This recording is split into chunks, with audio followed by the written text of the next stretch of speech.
We're back again. And Jeremy's finally back. Wherever the hell he went. Where did he go? Where did he go?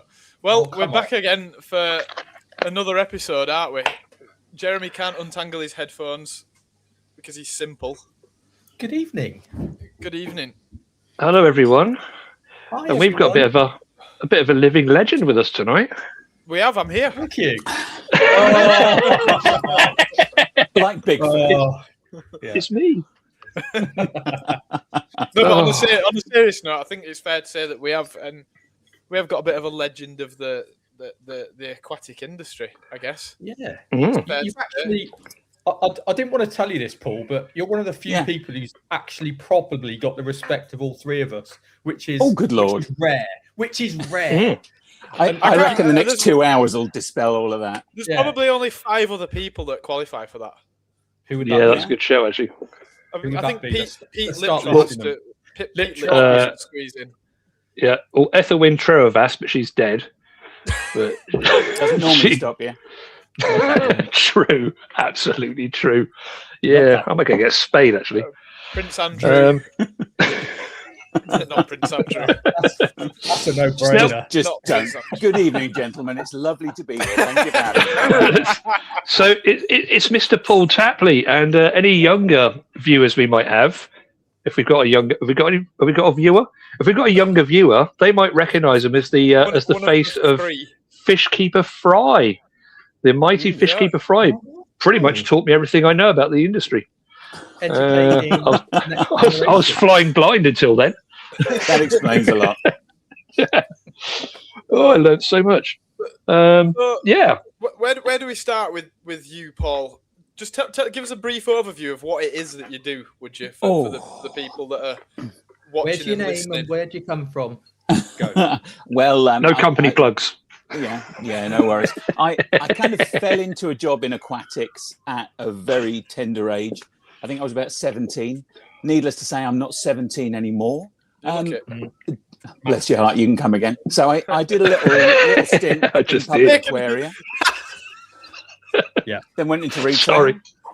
Then interviewed for Maidenhead in '97, and I've been there ever since. So I'm going to ask you how long you've been there. So 97. So what's 97?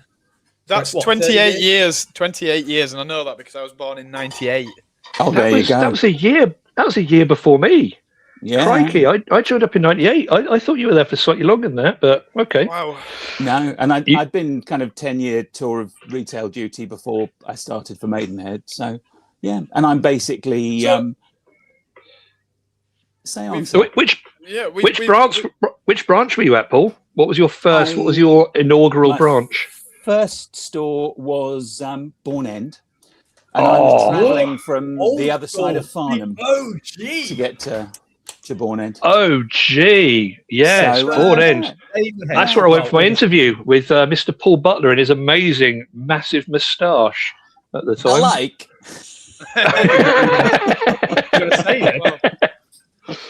Crikey. Love Bourne End. Yeah, it was a long time ago. I never got an interview when I started at Maidenhead. Did you not? Well, they knew you were rubbish. They knew what they were getting. I mean, you don't interview for trolley pushers.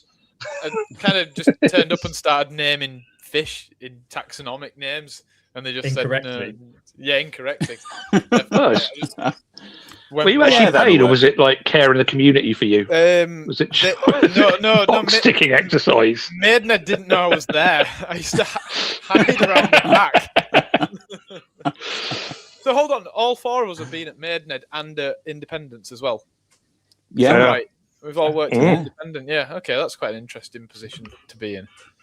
Yeah, we've all done our stretches. Yeah. In various places. So we could just turn it into a Maidenhead chat, but we'll try not to.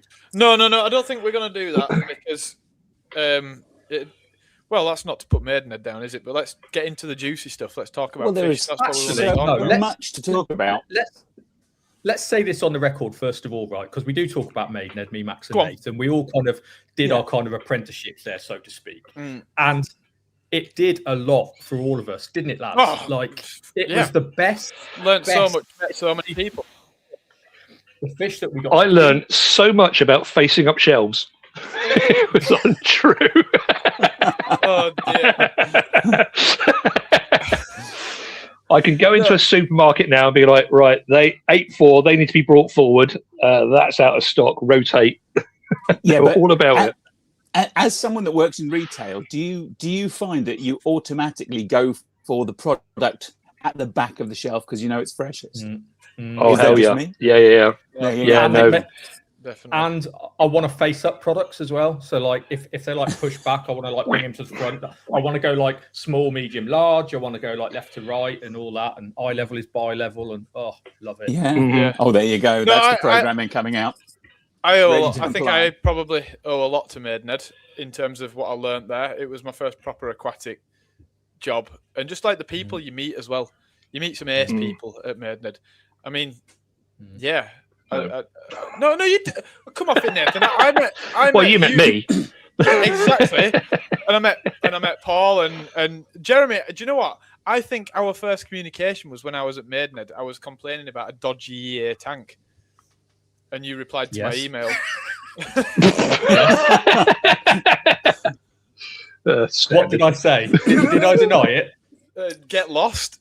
Not interested. Never contact me again. I don't think you actually replied, to be honest with you. Yeah. How did you get this email? Yeah. I've got a very fond memory of Mr. Tapley, and I'm going to try it is that way on the screen compared to me, hasn't he? I've got a fond memory of you, Mr. Tapley, when we went to a conference. I was with Reese Heath. I was with the college at the time. I went across with Dave Hulse, I think, and you were there. Which Dave Hulse was it? It was 30 Seconds, the German one. Right. And it was you. Absolutely. Was it the RSPCA or was it PETA that was on the stage? I think it was RS. It was the RSPCA, and I remember this so beautifully. You were using your language. Obviously, it was a rehearsed speech. I'm guessing it wasn't off the top of the head, but there was your lexicon. Then you were throwing out words. Every time you throw out a word, I could see half the audience kind of knew what it meant. And I'd see that poor bastard behind the plinth just wince with every word that was coming in. I remember that. Oh, God. Oh, God. I remember that. You were dropping words like poikotherms and stuff and all this weird stuff. And the RSPCA guys just thinking, oh, no. To be fair. Bisterbile metabolics. And he's just like, oh, fuck. What do I do? It was the most beautiful evisceration of a man on a stage by a member of the audience I've ever seen, and that'll always stay with me. Well, thank you very much. Luckily, I don't have to cover his therapy subsequently. So, got away with that one. But I seem to recall you took a photo that I used as my profile for a while. It was beautiful. Yes, the PG Tips kind of photo. Yes, without the piano moving. Oh, what a day! What a weekend that was. Well, we've got some viewers anyway, haven't we? We've got 18 viewers. Yeah, let's say good evening, everybody. We've got the usual gang. We've got a few new people by the looks of things. Excellent. I don't think we've got a giveaway today, I'm afraid. But drop a comment anyway. Paul's going to give away his entire book collection. And his car. Are they all fish books, Paul? They're from that side to about down here are fish books, and then we have wildfowl, amphibians, birds, brilliant, into botany, and then as we go round into the other wall, it's mostly kind of wildlife gardening, kind of serious. There's a bit of Richard Dawkins there, all sorts of stuff. Oh, hell yeah! And have you got the selfish gene down there? Yeah, it's next to the Bible, which I inherited with the cat owner that I now live with. I thought that was a nice juxtaposition, really. I thought those two could slug it out on that shelf. That or the Devil's Chaplain. That'd be wonderful. Oh, dear. Okay, so who have we got in? We got Doc Green, Chris Wilson, Stephen Grant, Alan. I'm in good company. Alan Ashby. Yep. Deneng. Who's Deneng? Yeah, who is Deneng? Deneng, you've been back a few times. Let us know who you are. Do we know you? I reckon it's one of the YouTubers. Lolly West. It's MD. He's watching, aquatics, isn't it? He's watching and learning. Paul. Miranda Belcher. Miranda, what a hero. Excellent. Bob Meehan. Robert. Hey. There he is. He must be sat on a little chair or something to reach up to the screen. A big chair. He's in his high chair with his bib. Right, here we go. Our first factoid for the evening. Leonard Nimoy was an aquarium maintenance guy in his early acting years, pre-Star Trek. Wow. That's amazing. Yeah. He was Really? one step away from the Deuce Bigelow career then. Fact, actually. So Deneng says he's Joey from DIY. I believe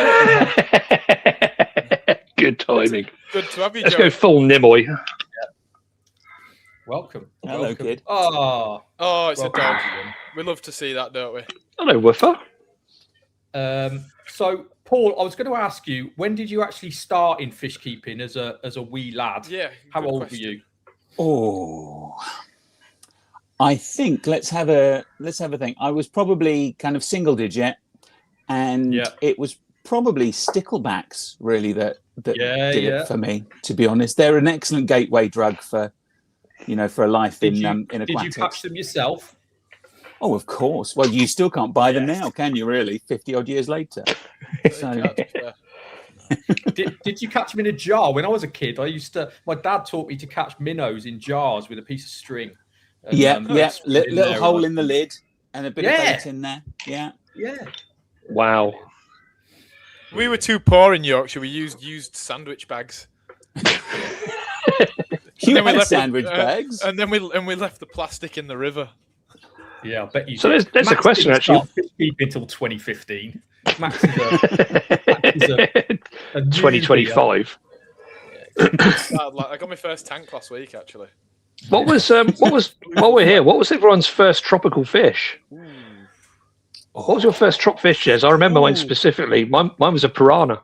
That was my first ever tropical fish. Seriously? Well, Nathan, it's strictly not a tropical fish. It's a temperate fish. Golden Madakas, right? First fish I ever kept. Well, it wasn't the first fish. I kept river fish like Paul did, and I kept goldfish. But golden Madakas, I did keep them unheated. But I've still got them now. So God knows how many years later. They're bloody old. Marine tank. Yeah, behind that marine tank, there are some golden Madakas because I saw them and they appeared, and I thought, bloody hell, I will get some because I think we all get nostalgic about early fish keeping career fish, don't we? Really, I mean, I certainly do. I've obviously, kind of in reptiles, amphibians, whatever. I've kind of come up with a protocol where I keep cheap animals in the most expensive way I can, really. So I'm kind of revisiting all of my leopard danio days and whitetails and things. God, I love leopard danios. They're like cycling home with them on my hand. Leopard danios up close are one of the most stunning fish. I saw a picture. It was actually a maidenhead that put a picture on us the other day, and I thought, bloody hell, I've not seen a tank. Was it you that put that picture on? It was probably one of my kind of seasonal highlight kind of monthly. And it was just, do you know what? You never see a full tank of them. It's always just a few dashed in with some zebras. But to see a full tank of them was actually really, really stunning. Yeah, and what I find interesting is clearly the mutation that gives them spots rather than stripes gets rid of the silver and gold kind of gender linked background color because they're all gold rather than any silver at all, really. Which is, fascinating. I love that whole full circle thing. My boss has he said a phrase for it that really stuck with me, and he was basically said that you've completed fish keeping, as in you've kind of kept everything, and then you go all the way back to the start, but this time you're going into like veteran ultra hero mode and doing it ultra. So all the things you had, the Pictus cats, the neon tetras, the harlequins that you had when you were like 10 or 11, it's like now I'm going to do this properly with a big ass tank and just give them everything they need. It's not exactly Dunning-Kruger, but I think that when you reach that point of enlightenment where you decide that you're not better than any of the basic fish, that's kind of when you've leveled up, really. You know, you look at it and you think there's a reason this fish has been in the hobby for a century. You know? And when you look at like... I'm like that with Rosie Barbs, you know. Rosie Barbs just get the worst deal because they're always exposed to new small tanks and nitrite. And give them a tank, and they're so happy. Oh my god, They're those! Yeah. Have you seen those neon rosy barbs that come out of Sri Lanka? They're incredible. Wow. We've got diamonds at the minute, and they're just amazing. But Yeah. Paul, you've got one of my favourite fish, or at least you had one of my favourite fish. I don't know if you still got it at the moment, which was the wild type gold barbs. I've still got with them in the lounge. with the red Very belly handsome fish. and the stripiness. Oh yes, Yeah, and certainly Just beautiful. now it's in the past. I can kind of cough to it without Seafast being too upset. I kept rosy barbs out in one of the ponds actually during the summer for I remember you couple of saying, years. yeah. And to see them cruising about, and that was maybe 12 foot or so of pond with about 25 foot of artificial stream, and you'd be tending to the rocks in the stream because obviously it is just the recipe is there to grow the most brilliant blanket weed. So you'd be there ripping blanket weed off the rocks, and then the rosy barbs would show up to forage. Yeah. Amazing. It was absolutely stunning. And Paul, it reached the have you, stage, I had a couple of golden females that looked just like canary goldfish. They were absolute units. Wow. Beautiful fish. Have you ever visited Sweet Knoll on your travels? No, I keep meaning to. I've not been in there yet. Do it, and ask to see out back. Ask to see the ponds out back and the heronry, because they've got their own heronry in the land out the back.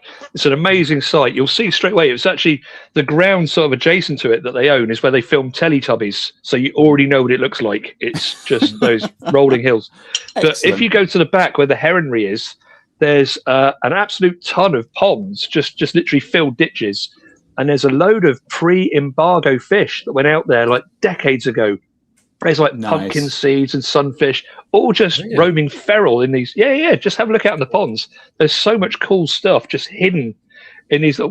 No one could touch them because they were brought in like the 70s and 80s when all this stuff was allowed. So they're just out there. Ponds, or just they're fully self-sustaining, and literally the herons come and feed on them. Mm. So Awesome. well worth a look. Go in summer. It's beautiful in summer. Excellent. I mean, I really miss things like Ethiostoma and kind of sunfish and all sorts of stuff. Yes. Really. So, well, there we go. The weird thing is that Wildwood, which is just closed, seem to have the most bizarre license exemption ever. Because they had it the whole time. Every other shop in the country was like, I'd be in prison if I had those fish. And you go to Wildwood and they'd have like great big like banded sunfish and like pumpkin seeds, Obesus and Gloriosus and all sorts of stuff. Ictalurus catfish, you're just like, what? Yeah. All the unusual rhinogobius as well. I'm like, I've never seen these rhinogobius at all. But I guess that's the benefit of actually bothering to do the paperwork for the ILFA list. Just be like, okay, well, we can keep these. Give us a license. Yeah, all right, there you go. Do it, people. Start getting this stuff in. That or there wasn't any license. You can say that now because they're closed, bless them. So. Swallowing condoms filled with pumpkin seeds at Texas airports. we X-ray that, you buggers. On a holiday. Oh dear.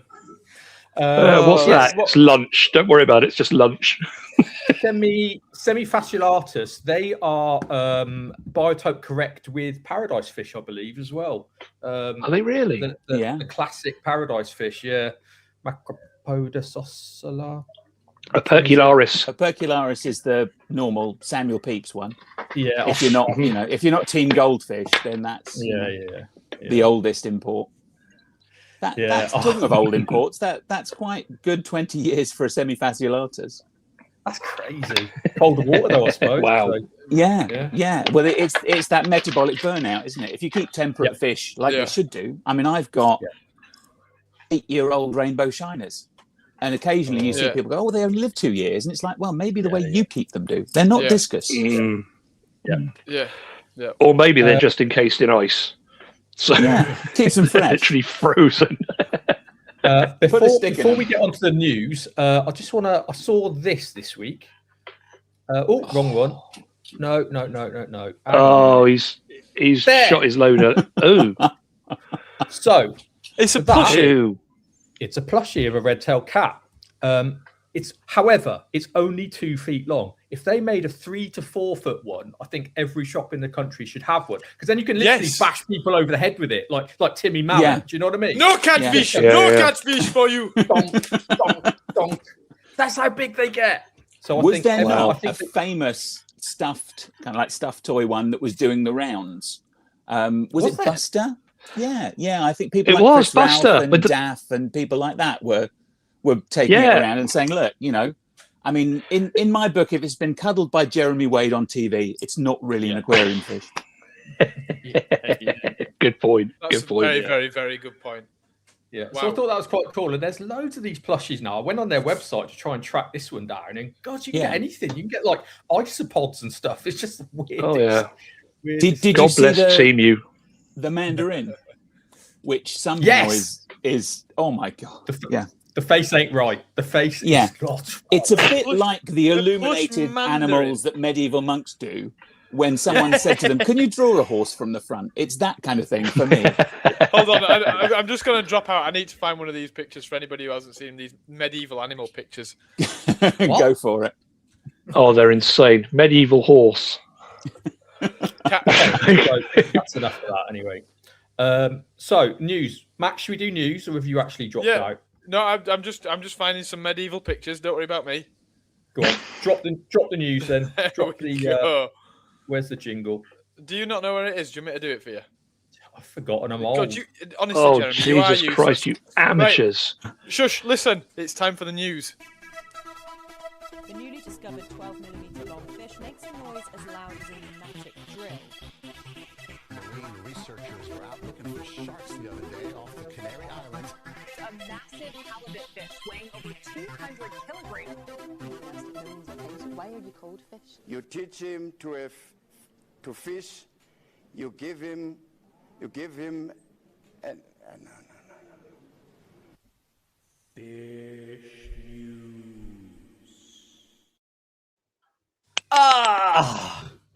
There it is.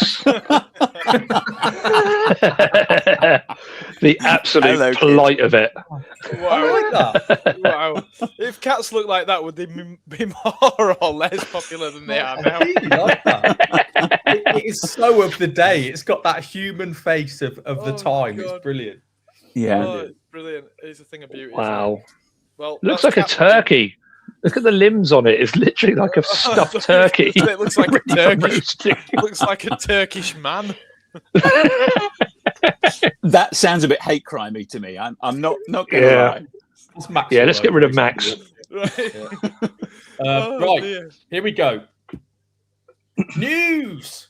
New fish this week. So it's been another bumper week for fish discoveries. As if I can see that. From the top. Oryctis eliani, a lovely new species of diminutive barb, is described from the Surarang River, a tributary of the Brahmaputra River in Nagaland, northeast India. It's India again, guys. It's always India. It's always India. I mean, they're going to find a blind cave version of that next week. Of course they will. They'll pull this one's eyes out and just describe it as a new one. Put it in with some pink. This is what they did. It was also described in the same paper or different paper.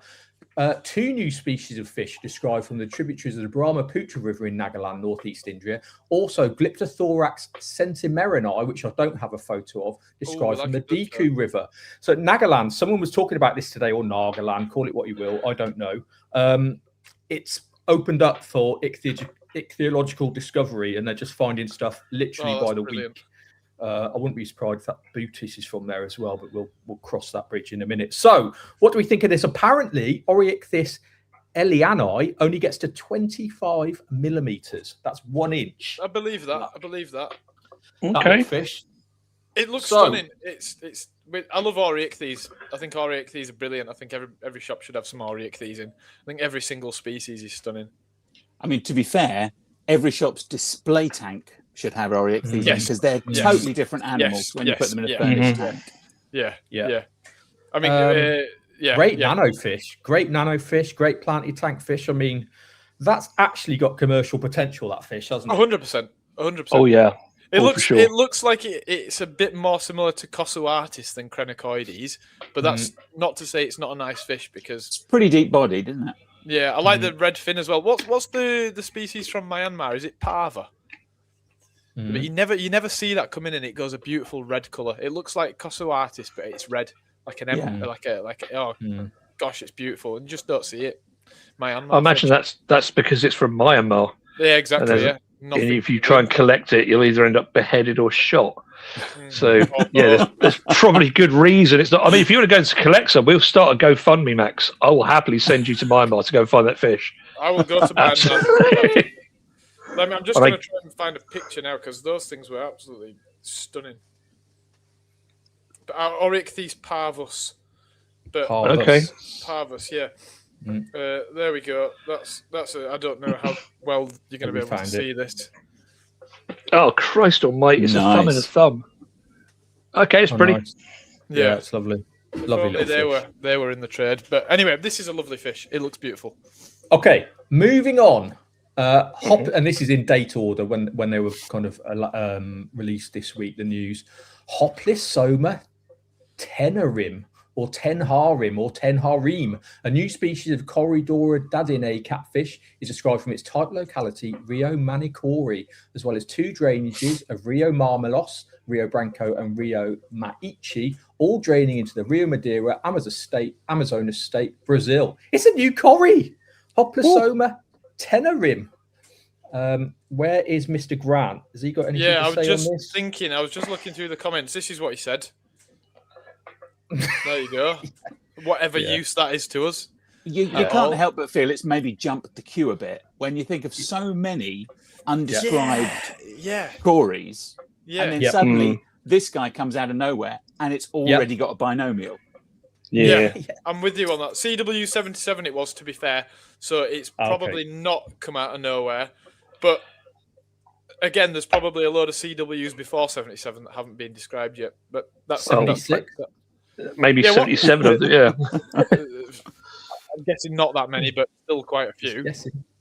Yeah. Come on then, Mr. Grant, tell us about it before we just guesstimate and get it completely wrong. Because I'm going to say it looks like a small species. It doesn't look very big, does it? It's pretty dainty, isn't it? Yeah. I for one look forward to paying about 280 quid for a pair of those. Got to keep that's 5. Gonna be fun. Yeah, absolutely. It's a small species. It's a small species. Still got it. Very large eye. Maybe. Very large eye. Okay. So what's that telling us about it? That it's diurnal, that it's nocturnal, what? Very, very much unlike you, Nathan, with your tiny shrimp eyes. My little shrimp. You wish you could have eyes this small. What does it mean, having small eyes? That's a good question. Is it nocturnal? Very possibly, I guess. Here we go. It's all coming through now. This is why we're the best podcast on the planet. Johannes, 20 to 30 millimeter type specimens. They're small, aren't they? Well, it depends if it's total or standard length, I guess. But either way, it's not big. It's not a big fish, is it? Splitting hairs, there, Max. Splitting hairs. It's mainly. Yeah, it's not a big fish. It's not a big fish, is it? No. Show us them eyes, Nathan. I wouldn't, because he's like that guy off. Like lasers come out of his eyes, basically. When Cyclops. Yeah. Plus, I'm a little bit candy man. If you shout Leonard Nimoy 3 times into your mirror, I come out and drink all your rum. Do you know what? This comment here, it does remind me of the fish labelled as Gastrodermus porciradiatus at the NHM. Not sure if I ever took photos of them. I only have the code. I actually must say that's what I thought when I first seen it. It's got that same body shape, that quite a low But it's got a very rounded face, hasn't it? I mean, it looks definitely more like kind of a Habrosum mini Hoplysoma. Rather than a Gastrodermus. The dark one says similar to Cocciui and other dwarf species. Where's it from? Do we know where it's from? Where was it described from? He said, Max. He said. Did you say Brazil? Rio Manicori, draining into the Rio Madeira, Amazonas state, Brazil. Right. Okay. So yeah, cool, pretty cool. Looking forward to that one. Moving on, we got some whiptails. Radinoloricaria yanomami and Radinoloricaria yacuana, 2 new species of whiptail catfish are described from the Orinoco River Basin in Venezuela. And that's them at the top. Radinoloricaria, was it previously monotypic? Was it just Macromistax in that genus prior to this, or were there other species as well? I don't know, Max. I don't know. You tell me, Max. If anybody knows, was it a monotypic species prior to Yanomami and Yequana? It wasn't. No. Okay, there we go. No. So there we go. That's another there they are, looking glorious in death by the looks of it. We don't know a lot more about them. I didn't copy and paste the paper, but there you go. So we got 2 new whips, and whips are pretty hard to identify anyway, aren't they? So yeah. Rest in formaldehyde. They're quite. They're vastly different to each other. Those two. Looking at the top, all pictures really. Presumably, Yanomami is the species on the left. It's got I'm guessing. Yeah. Much bigger barbels and a longer snout. I wonder what that means. Anyway, Johannes assumes they've been in the trade because they're Orinoco fish, quite possibly. Here we go. This is Rebecca, I believe. Quite a few Radinoloricaria, just not many enter the trade. Yeah. I forgot which one I sold. Well, Macromistax is always on the Colombian lists, but whether that's even the one that they send in, who knows? Bycatch even once ordered Pseudohemiodon aphythanos and got like 3 different species and no aphythanos. That's fish ordering. That is the joys of fish ordering sometimes. I actually think that's exciting. It's exciting. It's boring if you know what you're going to get. Yeah. Moving on. Butis bargamimai, a new species of sleepy goby, is described from the Rupnarayan River, Purba Medinipur, West Bengal in India. Has anyone kept Butius? I've only kept them in shops. They're brilliant because they do that thing where they can hover mid-water and like turn on their own axis as if they're like attached to something. They're just amazing fish. Yeah. What are they called on the list? Is it crazy fish or something? Crazy fish. Yeah, crazy fish. And yeah. I heard there's a history to that name, and apparently it came out way back in the day from Mr. Herbert R. Axelrod, of all people, who was in a fish collector stroke wholesaler stroke distributor. And the guy was, I think he might have been Singaporean or Chinese. I can't remember the exact details. But Axelrod was looking at these fish in the tank, doing exactly as you said there, Jeremy, doing the whole axis spiraling thing. And apparently he just proclaimed, "Whoa, they're crazy fish." And the guy who was like running the thing was like, "Oh, that's what they're called. Yeah, crazy fish. And so that's how the name came about, was just an expression of Axelrod exclaiming how bizarre they were. Perfect. Good old herbs and spices. Good old herb. Thank you. Most Butis are estuarine. I'm going to guess this is brackish. I know the other Butis have got a high tolerance of salt. So I'm going to guess that this is an estuarine predatory fish. Bengal's on the coast, isn't it? Of course, the Bay of Bengal, so it makes sense that it'd...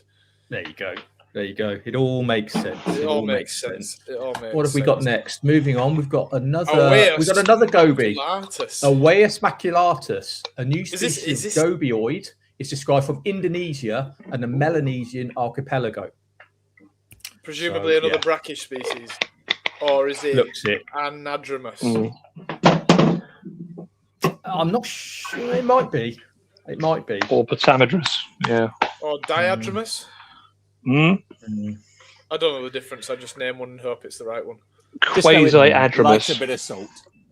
Yeah, throw some salt in, it'll be fine. Do you know that the thing that amazed me about this taxa is how generic the genus must be morphologically, because it looks so much like. Do you remember the flavus gobies that used to come out of like estuarine, presumably Brazil? And to be honest, if you dropped that middle photo in a batch of flavus, you'd be hard pressed to pick it out, and it's half a world away. So maybe it's the kind of like planktonic larval stage, perhaps, which gives you a certain homogeneity of species. But That amazed me, I must admit. When I saw its distribution, I thought, right, okay, it's just, it's a winning formula with a different paint job. Gobies are one of those families that they could take over the world, couldn't they? There's gobies pretty much everywhere. There's gobies in like what's that Russian lake where they've completely speciated? Yeah, there's really Baikal, and they've done the cichlid thing where you've got like the algae eaters, the fish eaters, the big ones, the small. Really, it's brilliant. Yeah, there's like sponges, jellyfish, freshwater seals, and gobies. It's just that's crazy. To be fair, you're absolutely right. Gobies have filled a hell of a lot of different niches. They've really, they've done freshwater, seawater, lakes, rivers, oceans. It's because there's so many of them, though. I think are they the second most numerous? Are they really? Gobies are huge. What's the most numerous group of fish then? I honestly cannot remember. I would have lost a fiver on gobies there. Really, I'm sure it was gobies. Yeah, let's have a look. It might be gobies. Let's have a look, because I might be in for a fiver here. Let's see. Not when you've only got signed copies of fish up. I'm almost certain it's not lungfish. If only it was. Could you imagine that lungfish everywhere? It feels like that some days. Lake Baikal. It felt like that today. Place. You're right. Well, Tim Smith has got an answer if you don't find it quickly, chaps. It says one. It says one of the largest fish families comprises 2,000 species and more than 200 genera. Right. Ethan Wright speculating by number of species or number of individuals. What are we going for? Species. Doc Green straight in there. Perciforms. If it's individuals, it's polar blue parrots in Bradford. There you go. What are we thinking? Anyone? I'm going to stick with gobies. I'm sure I've read somewhere it's gobies. It depends because there's so many groups of fish that are easy to split, and you could just produce species by the handful. It doesn't mean that there's, but it's. There are a lot of gobies being described, freshwater and marine, all the time, and a lot of them are hidden in plain sight. A lot of them were. I mean, it makes sense that there's gobies because they've conquered freshwater and marine. How many? Other here we go. Ichthyologist. Accepted species as well. Number of individuals. It would be mitophids. What are mitophids, please, Rebecca? What are your tophids, Jeremy? I don't know. Mitophids. Let's have a look. Lanternfish. What? Well, I was going to say, if it's total number of fish, it's the basket males, isn't it? It's the cyclothomes. Yeah. And I didn't just Google that. 240. Myctophids. She spelled it incorrectly. Yeah, sorry. Yeah, 246 species across 33 genera. But that still doesn't seem like a lot. What are they, please? What are they? Lanternfish. That's not. I thought you were asking for a list of species. Then. That can't be right because how many species of cichlids are there? There's 800 species in Lake Malawi. Exactly. No, we're not going with that. Cyclosoma, Pseudotropheus, and what's the other species, Nathan? Well, it depends. Are we using Heiko's reference? I think we'll just go with Heros. Heros. Cyclosoma and Heros. That's everything. Here we go. We have an answer. The most speciose order of fish is Cypriniformes. I did mention that. Contains approximately 4,644 recognised species. Wow. Thank you very much, Steve. You just got me a fiver.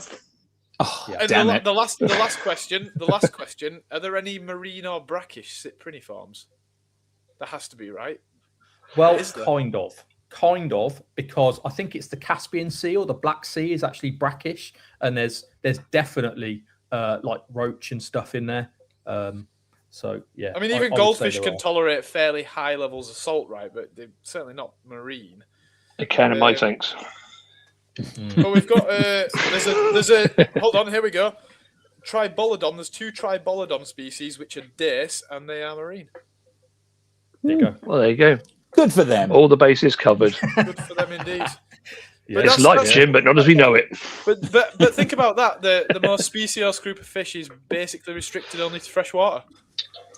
It's clearly the needs of the many. And it's followed by gobies, which are also they're not They're not, are they? They're 50-50, surely. No. I'll trip myself up then. Yes. Oh, I jumped to a lot of conclusions there, Jez.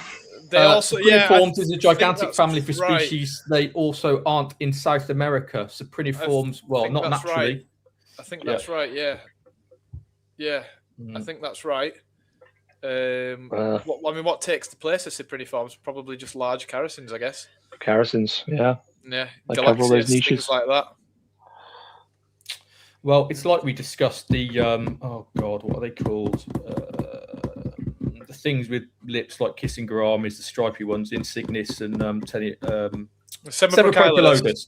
Klingons. And Procholodus, They are the kind of and Leperinus, really. Leperinus are the South American answer to Cyprinids, I suppose.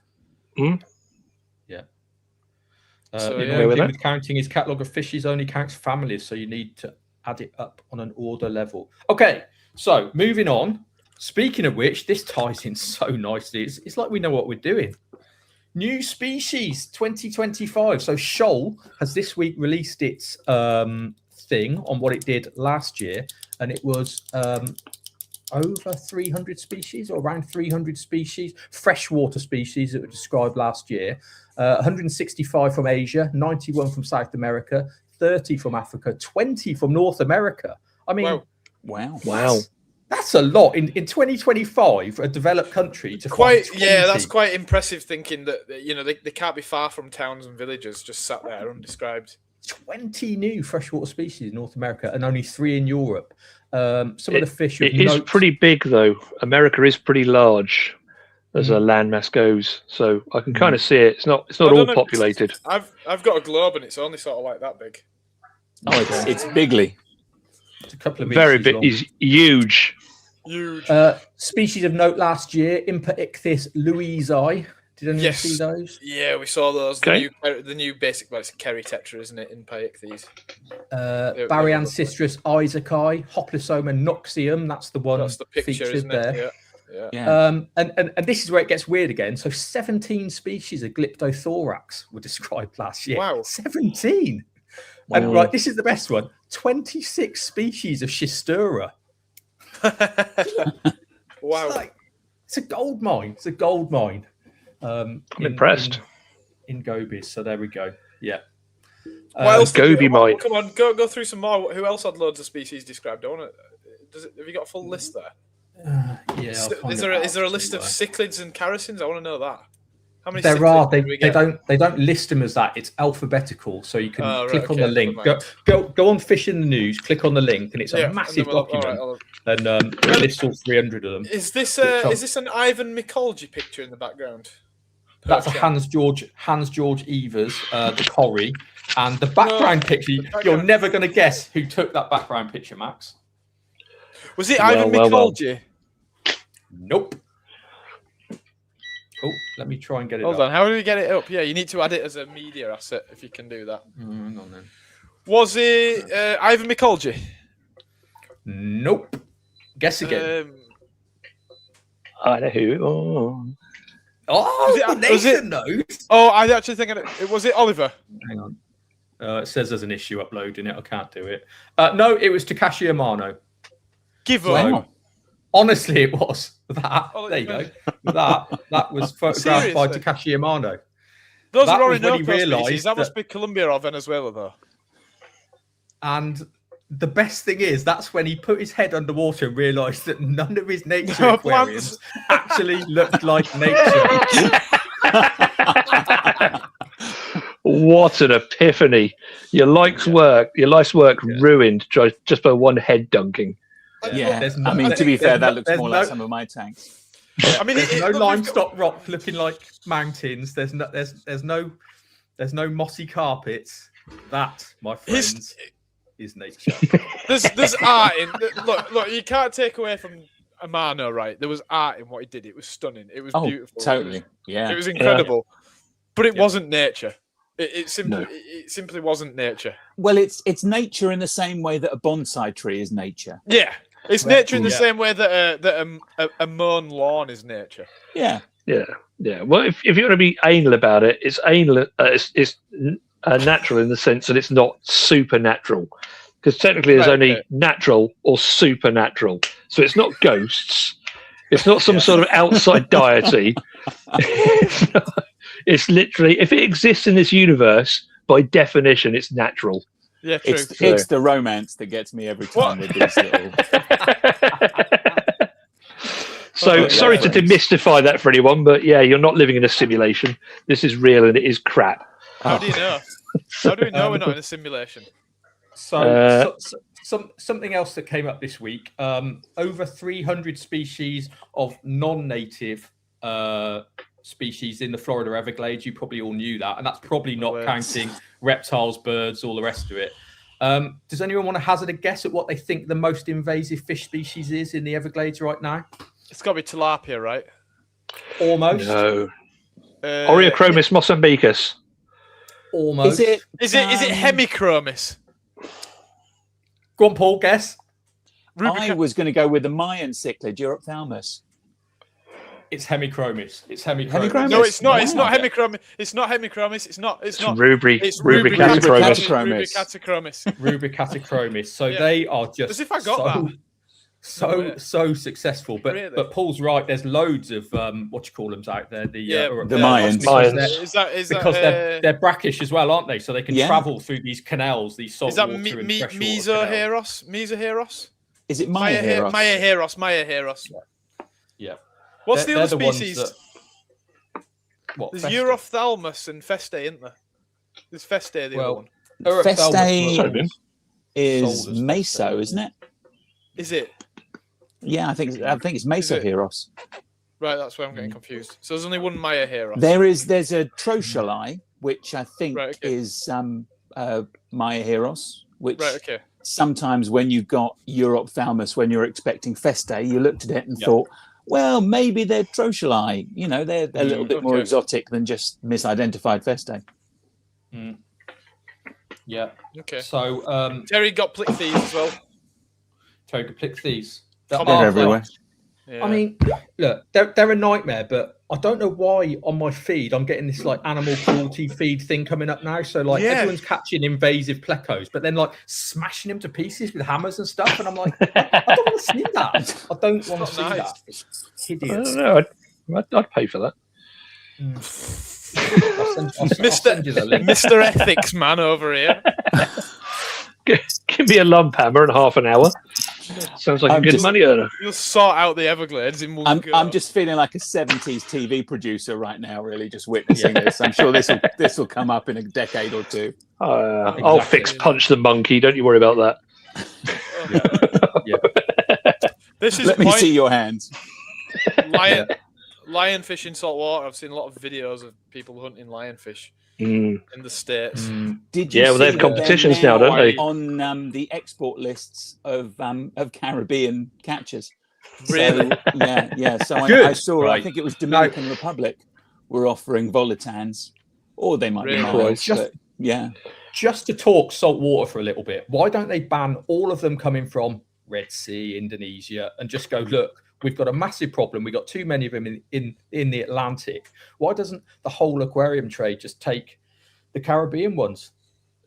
Yeah. Well, you can't really ship big ones, can you? That's half the problem. You can only ship tariffs to a certain size. Money and tariffs. That'll be it. Doc Green, I saw loads of Rubricatachromis in the little canals and streams by the big shopping outlets in Florida when I was there in 2001. So that was a long time ago. And now they've probably bred exponentially. There's probably a gazillion of them. I'm pretty sure that Gabor went across and saw him in Hungary as well. Like some hot springs in Hungary. A sanctuary, like the convicts and things. Yeah, that's the one. That's the one. They are there. I watched it just the other night, actually. It's Austria, I think, and it was snowing, and under the water there was there were yellow labs, dual cichlids, convicts. Ancistrus? Yes. The odd goldfish. Yeah. The random like Melanochromis maingano, just like one. And then like native fish swimming through just for the hell of it, just because it was warmer. So like a chub would swim through next to like a yellow lab and a convict and a dual cichlid. To be fair, we've all advised on worse fish tanks, haven't we, than that? Oh, yes. It's like every new customer's tank I've ever stocked. Blue ones. Bring on the parasites. Yeah. I want to add a little bit of size and activity to my tank. What can you recommend? I get a chub in there. I want a centerpiece fish. Something I can see. Don't make me relive it, guys. I've literally spent the whole day with it. Don't send me back. Okay, this is therapy right now. Place. Just relax and drink your rum. I've never understood the type of fish keeping new customer who doesn't even look at the fish. They come in with their backs to the fish and go, "So what do I want then?" I'm like, "Well, have a look. Have a look at what you actually like." And they go, "Have you got something with colour?" You're like, "I've got red, I've got blue, I've got yellow. I've got but I want something different. The sun." Yeah. I just want something colourful. Well, I've just said red, green, blue, and yellow. Do you know what I mean? Like, what colours do you want? Brown? I've literally gone through the entire rainbow. It's like, what do you want? I want a colour that's never been seen by human eyes before. That's what I want. How you missed. He's gone there. Oh dear. They always settle on like the same things. Those customers always settle on the same fish as well. And and look, we've spoken about Danios. We've spoken about Danios, right? We've spoken about Danios, and we appreciate that. We've got a lot of respect for Danios, but they come in and they want the brightest colours in the world. Why do they end up going for Danios? Or silver sharks, right? So I've just showed them every colourful fish in the shop, and they go, "I want those," and I go, "But they're not colourful." And they go, "Yeah, but I want them." And I go, "But they get to 12 inches long." And they go, "It's fine." Yeah. Actually, so here's one for Paul, actually, because I'm interested in your insight on this. Why do you think so many newcomers are resistant to putting a heater in their tank? What is the mental precipice that they need to overcome when they say, "Oh, I've got a tank, it's 35 litres. Is it heated on? Oh, I don't want a heater. I don't want a heater." And they flat out refuse to heat it. What's that about? Yeah, culturally, I think it's the fact that, simplicity is everything. So people just think that somehow tropicals, by their very nature, are more tricky. But the way that I used to explain it when I was working at the pointy end is like, well, you've got a fridge. You don't need to know how that works to just plug it in and put your perishable goods in it. And the fridge does what the fridge does. And it's the same with the heater. I mean, once you show people what they could have won, I mean, it's very bullseye, really. But you look at it and you're like, here's some neons, here are some platies, here are some guppies. If you have a heater, non-darts player to throw first. So you basically just have to kind of convince people. And I think it should be getting better because we're all a bit more tech savvy than we were. And I mean, God forbid we get app-controlled heaters, but I'm sure that'll be the next thing coming along. We don't want them. Great for temperature kind of profiles in exposed habitats and these sorts of things. Because one of my gripes as someone that's into temperate fish is that the range on heaters doesn't go low enough. Yeah, you can't get a heater that goes to like 14 degrees C. So you then have to rig up a separate stat and all these sorts of things. So, but I think the reluctance is they equate unheated with simple. Right. That makes a lot of sense. So it's that evolutionary step, isn't it? I've got a theory on the why do people not want to put a heater in? And I think people, it's a cultural thing again. A goldfish doesn't need equipment. It just goes in the tank. But the idea that tropical fish are a whole different kettle of fish, and then you've got to, if you put a heater in, you've got to put a filter in as well, and you've got to have a light on your tank, and you've got to do things with the tank. And I think that's where I don't think it's so much just the heater. I think it's the whole picture that they don't fully get. That it's they don't understand it's the same thing. At the same time, because of the way that digital media works now, they know how to super glue moss onto a bit of wood, but they don't know how to plug a heater in. Yeah, it's just bizarre. They can make a fucking egg tumbler out of an old Pepsi bottle. But it's the real thing. I mean, to be fair, someone just said about like the perceived cost of heating an aquarium.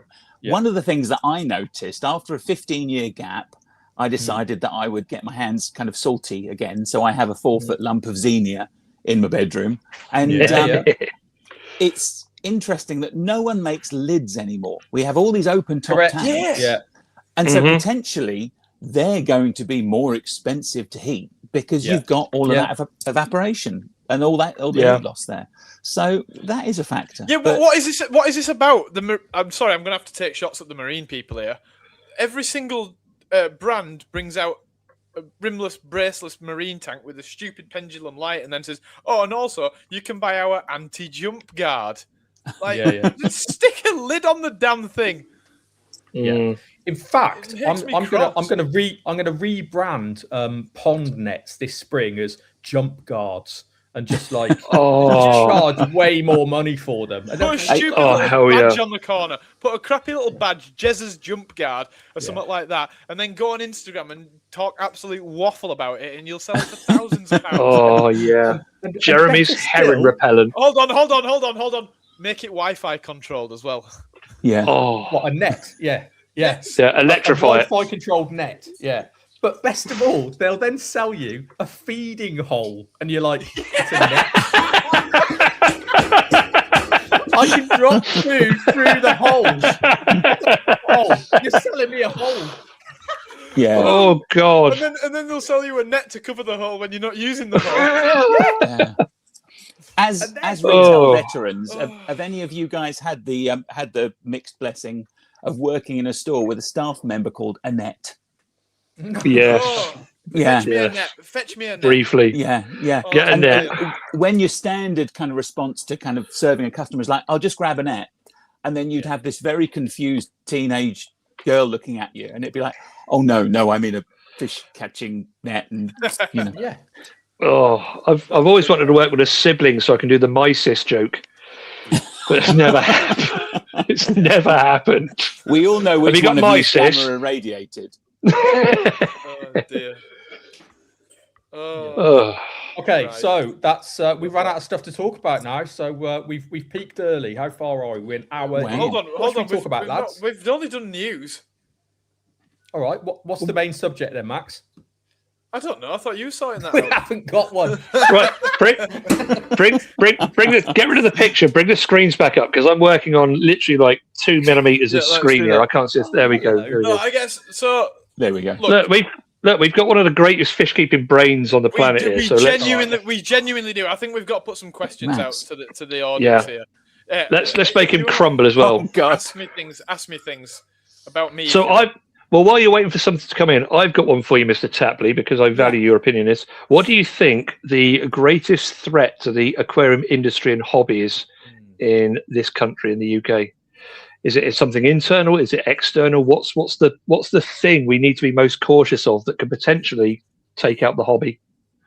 Well, I think white lists are in danger of making a real nuisance of themselves, because you can't apply. I mean, you look at the CFAS list for permitted rhinogobius species, for instance. You know, and some of these things are really, really lacking in breadth, and I'm sure Miranda will be kind of bashing the keyboard at that point, because potentially what it says is that anything that's newly described or discovered is off the menu straight away. So that'll do it. But then, to be honest, that only affects people like us that aren't buying polar parrots, flower horns, and hoping that glowfish might come now that we're not in the EU anymore at the moment. Well, I'm not. I think it goes a bit deeper than that, because fish can be redescribed, right? And that does happen.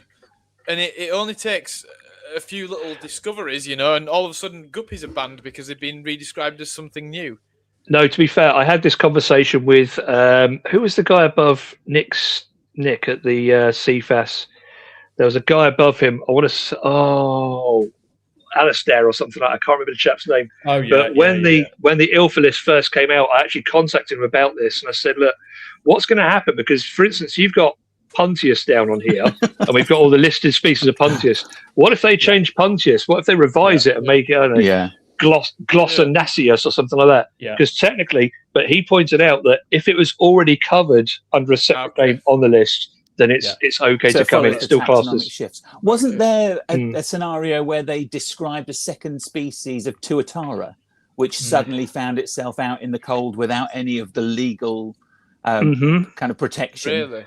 Yeah, that's the problem. It's on a species level, isn't it? Because they literally do list species on the whitelist. So if you suddenly find another one, if we find as well as semifasciolatus, we find, I don't know, desmofasciolatus. So it's not on the list. It's prettier, but we can't technically have it. Yeah, but I think there is a bit of leeway there. There's quite a few threats really to the hobby and to the industry at the moment. One of them is the energy prices. So you combine the rise in energy prices with the relentless, and all of the decades I've been in retail, people have been complaining about prices. Yeah. And those two things knit together to create the ideal situation for stores to go out of business. You know, when you open a store and you're like, well, you know, a yellow tank should be 30 quid. I remember it being £28.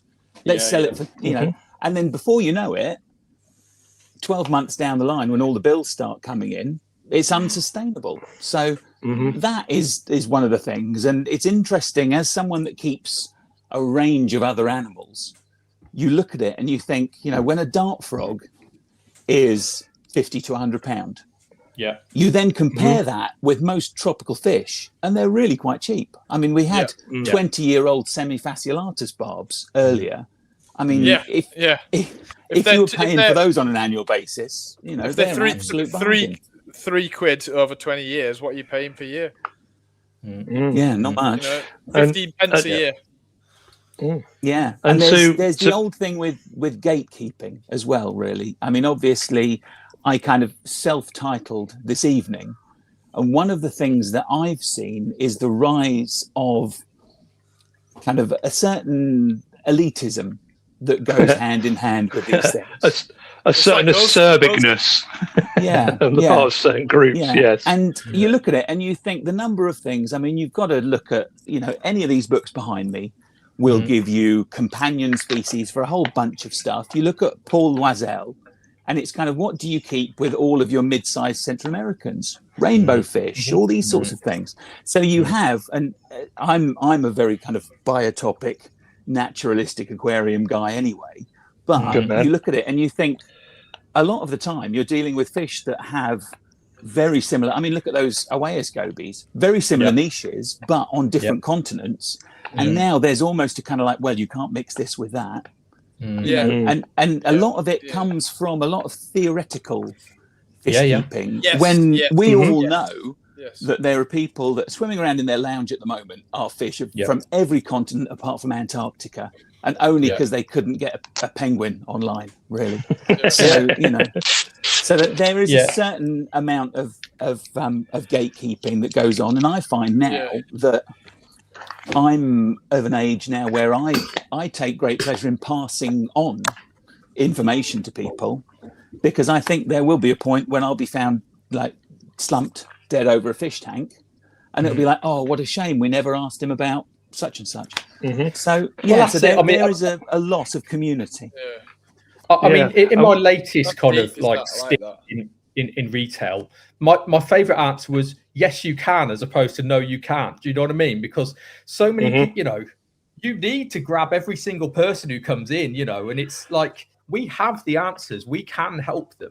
If we've got a fish in a tank and it's alive and healthy, and then we go, you can't have it, you can't keep it, you won't be able to keep it, it's like, hang on a minute, do you know what I mean? I can show them exactly what they need to keep.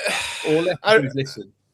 I think everybody's think of, sorry Max, when you think of Martin and his loaches, for instance, when he said that he, like Johnny Cash style, he built up his shoal of Sith Monkey fish by fish. You can imagine now someone would say, well, no, you've got to buy 5. You know, you can't have one. It's police. And I'd only keep it alongside kind of Southeast Asian fish, which are, you know, syntopic. So, So looking at another end of that potential hazard to the hobby and the industry, what about something closer to home? What about the potential cultural shift within the UK? Because we are, whether we like it or not, we are getting greener and greener, and we are more nature-minded, wilderness-minded. And even in my lifetime, you see massive shifts between what was acceptable in, say, the 80s and what we do now, not so much on a hobby level, but just from a public perception level. Do you think that public perception could eventually shift against the hobby as well? So we look at cage birds, for example, in a completely different way now to how everyone used to have a canary. but now that's like a big taboo now. Is that something that could potentially... I think that the term that sums that up for me is that we live in a post-Nemo world, really, where people sometimes regard these things as a documentary more than animation. So when you look at things like PIABA, lots of the marine initiatives, and there's the fact that the trade in seasonally, sustainably harvested trops is one of the oldest sustainable trades in modern living. I mean, it outdates the whole kind of like Costa coffee. This is Juan. He grew the beans for, and it's kind of like, and when you go out there and you visit these people, you realize how trashed some of the environments are. And I mean, I went out to Indonesia doing the Man from Del Monte bit about 20 years ago. And it occurred to me that one, conservation only happens on a full stomach. And two, everybody in the world wants a fridge and a Man United t-shirt. Once that happens, everyone's on an even playing field. But at the moment, you have all sorts of countries which are blessed with an abundance of natural resources in the way of life and wildlife. And they're not all Costa Rica.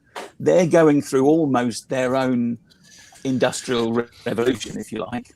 And you pray that when they come out the other side of it in a more enlightened position, we're still there supporting them. Because when you look at things like... But the problem is this not all happening a bit behind the scenes? None of this is in the public eye. It's not publicly perceived, is it? It's all... No, and it's happening, but... it's that kind of imposed empathy thing. Whereas if I was to say to you that if you're seasonally catching a glut of cardinal tetras that would otherwise die when the floodwaters dry up, it then means that you have to maintain a pristine habitat which benefits the entire ecosystem. And it's not only that, Paul. It's if these guys are making money off these cardinals, they don't need to turn to mining. Exactly. So they're not cutting the trees down. They're not panning for gold, and all of these things mean that you still have kind of jaguars going through areas where people are collecting tropical fish, and they're only there because the habitat is sustainable, and it's a better way of making a living than trashing it. So do you think we need like a PR campaign to actually get this stuff on the show? Because the concern I've always had is that the antis, the PETA groups, the RSPCA, vastly funded tens of millions of pounds going through their coffers every year, and they've got a pretty successful ongoing ad campaign. But everything you've mentioned there, none of that is going to appear in a magazine and a poster, and it's all unknown. Do we need some sort of PR driver? I think what we need are Brazilians or, people from Java saying, look, this is my son, this is my grandson. They're going to university now because I sell, kind of rasboras that I've kind of caught here since I was a kid. And the ownership really has to be on in situ production. The moment that you're doing the whole thing about kind of, do you remember about kind of buying your cardinals from Czech breeders, then removes them as a commodity from Brazilian people, whether they're breeding them or whether they're catching them.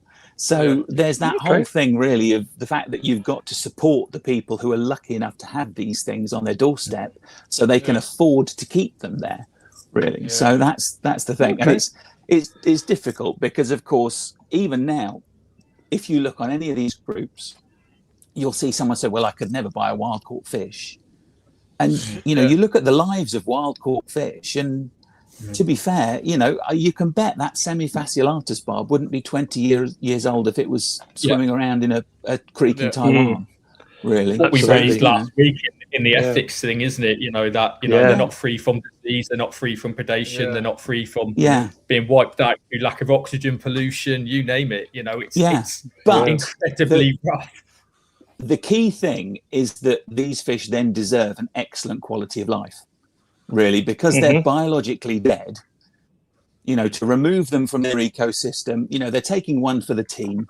when you think of like big Pims and these sorts of things, you know, some of those borderline, some are just ridiculous, but it's incumbent on us to make sure that whatever we put in our homes, pet-wise, we give the best possible standard of life to. So, yeah. Okay. Cheers.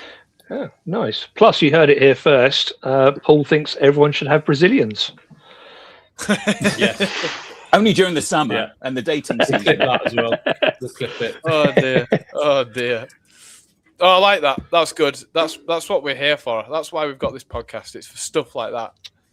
That's what people that's need good. to hear. That's exactly what people need to hear. And it's way better than how do we stick moss to a piece of rock, right? It's infinitely better than that. Which everyone knows the answer to. I also think with a bit of glue. When you go to other countries, their fish keeping philosophy is different as well. In Singapore, it's different. China, it's different. Brazil, it's different. We just get too much on our kind of high horses about certain things, you know, and it should be right. Here's a controversial one. Why should we even guarantee fish that we sell, right? Because in Singapore, right, you could buy a £20,000 Asian arowana. It could be dead the next day. Guy turns up, he says, guess what, it died. I'll buy another one, right? Over here, how can we guarantee fish that are not in our care? It's ridiculous. I think in this country, consumers in this country are very, very, very entitled.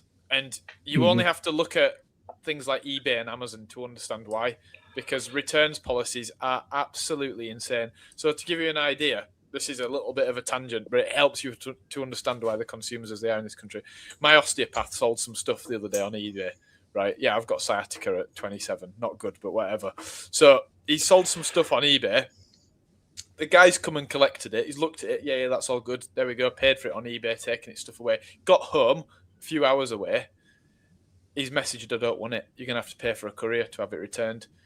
Yeah. So Tom, he's rung up eBay and he's gone, well, hold on a minute. He's come and picked it up. Why should I be paying for the return? And eBay said, well, that's our policy.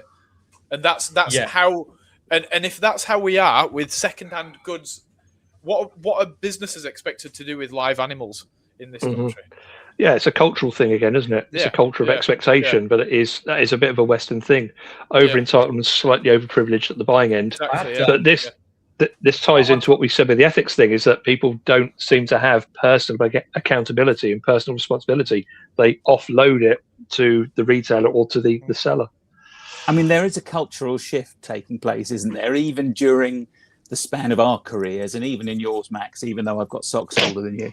It's the fact that I don't want to know about those socks. They are holy. There was a time Crispy. when part of the charm of going out collecting, if you like, from a hobbyist point of view, would be great. I'm going to get in the car. I'm going to go to Wharf. I'm going to see what they've got.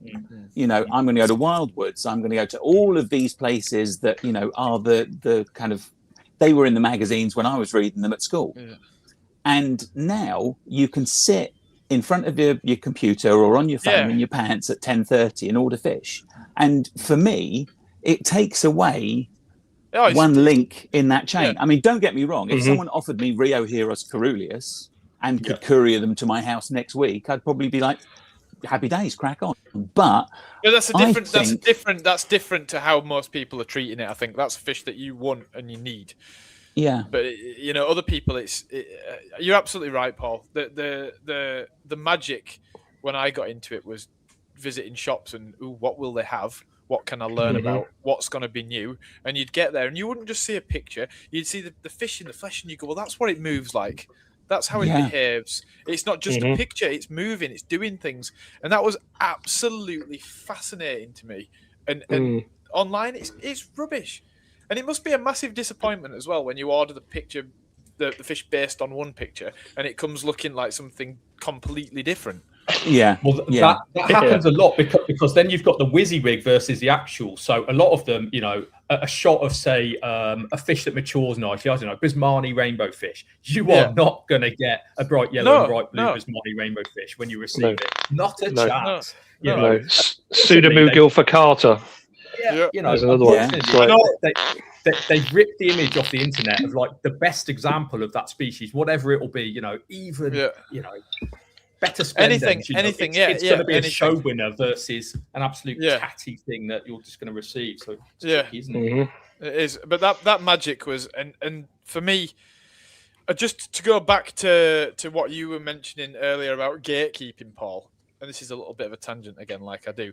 Every shop, and let's be honest, I think we've all been that person. Every shop's got a bloke, usually aged 18 to 23, I'd say, and he's in that shop, and he's the king of that castle, an absolute gatekeeper, right?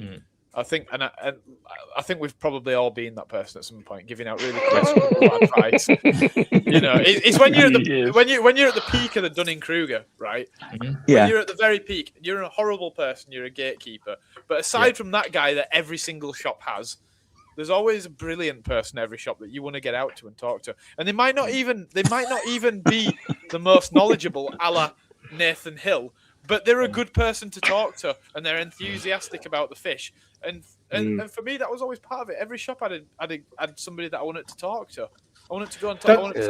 You know. Don't you find though, Nath, you're in it now. I've just basically given up on it because they do that thing though where with your knowledge and your advice, they start thinking you're a best friend, and then they hang off every word. You know, they panic if you're not in. If you're having a day off in 7, you'll get back and they'll go, Jeremy, thank God you're back. And you're like, why? I didn't want to ask the other guys, but can you catch that fish for me? You're like, are you serious? Do you know what I mean? You've waited for me to get back, for me to catch you a Congo Tetra. There's two things at play there. I mean, I remember getting phone calls from a regular customer when he was in Miami once. Yeah. Wow. looking at a fish, and you think that's very flattering, but you know, yeah, fair enough. You know, you might have seen your cleanup crew out there, and they might be a lot cheaper, but you're going to have to put them in your prison wallet to get them home on the plane, and that was, you know, even like 20 odd years ago. So that's the thing. And the other thing that working in retail shows you is that people take the advice that they prefer. Yes. Whether it's exactly right that. or wrong. Yep. And it's looking for that acknowledgement of something. And, you know, if I was to say to you, I really love Peruno cats, I'm sure if I get one, you know, put it in a 3-foot tank, that'll be fine for a while. And then I'll build a tropical pond. And then you'll find, especially in these days when the internet kind of unites people with flexible morals like no other device has ever done. You'll find 30 people that will tell you, yeah, that's a great idea, you can do that. So you know, so that is the problem, that, you know, if you're telling someone something, we've all been Mr. Miyagi at some point, and all of us that have been in the hobby for a decent amount of time will say, yeah, you can do this, it's hard, and if it's easy, you've cut one corner too many, and that's when it'll all go pectorals uppermost. So, you know, so there is a certain thing. And of course, we're now in the middle of things where people want the most colourful fish in the cheapest tank or whatever. And then you've got people that want to do it right. And they want to do their little kind of nano aquascape tank with more light than I would give, you know, a Fijian literally. And then Hiroshima they're bright. A different path. Yeah, exactly. So it's always going to be a broad church, and there's always going to be someone that will want your hybrid cichlids, and then someone that will want your brown loaches or your brown catfish, because, God damn it, I know I do. Yeah, no, confirmation bias is very much alive and well, isn't it? It's very much alive and well. Do you know something that we've got to blow a bit of smoke up Maidenhead's arse here, so to speak. One thing that I personally really, really, really respect about Maidenhead is that in this world of like such a gamut of ideas and theories and information, if you go to a Maidenhead and ask the questions, you're going to get relatively consistent advice throughout the chain. And you've got Paul's labels, and they've got a good amount of information. You can look at the fish, and you can get consistent information from branch to branch. And I think that's that's probably very underrated, because when you've got independents that to prove a point, and this is not anything against independents, but independents do what they want. Okay, and that's fine, and that's why they're a good thing for the trade as well. But just to prove a point, they can go one way or the other way on advice. Whereas Maidenhead, it's going to be consistent, and I like that. Yeah, I have to say. Well, thanks, Max. It's nice to hear. I mean, it's a standard candle. One of the things that I noticed when we had our unilateral policy on tank busters was that suddenly you would have the wrong kind of independent stores. I mean, I love independent stores. I won't hear a word against them, but there's always going to be one bloke that'll go, I'm going to sell baby red-tailed cats now, because you won't see this in a Maidenhead Aquatics. So so that's the thing. So it's always going to be a little bit of a kind of a Wild West frontier. Yeah. That said, I always maintained as well that especially from doing all the shop tours and seeing so many shops around the country in my 15 odd years with PFK, you could see that a lot of the times those fish were a absolute last resort for a store. You could see the stores that were on their arse, and they were going to be going within like a year to 18 months.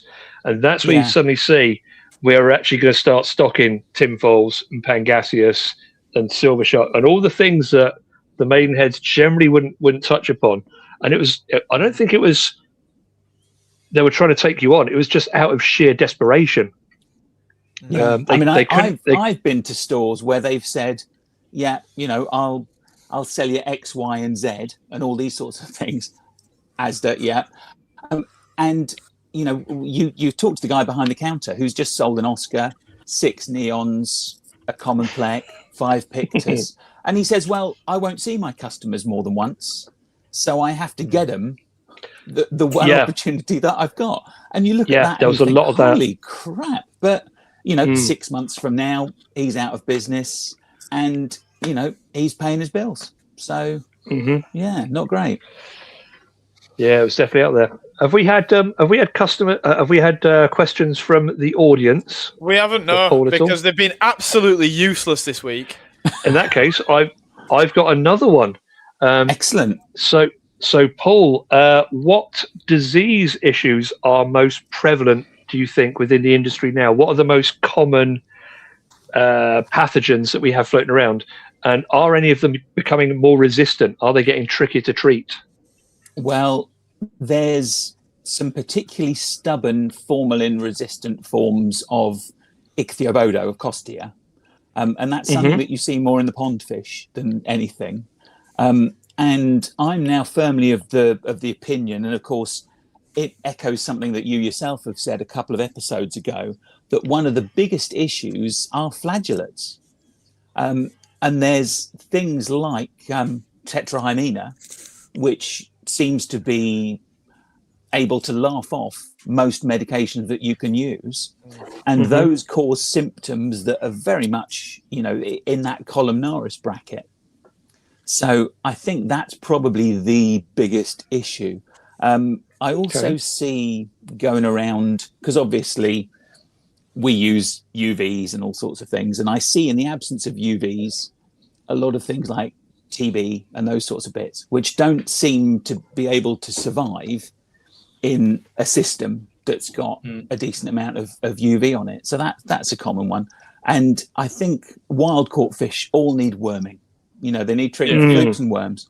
And when that doesn't happen, you can see it. So occasionally I've been into stores, and obviously I'm a fish keeper. I've got about a dozen tanks in the house.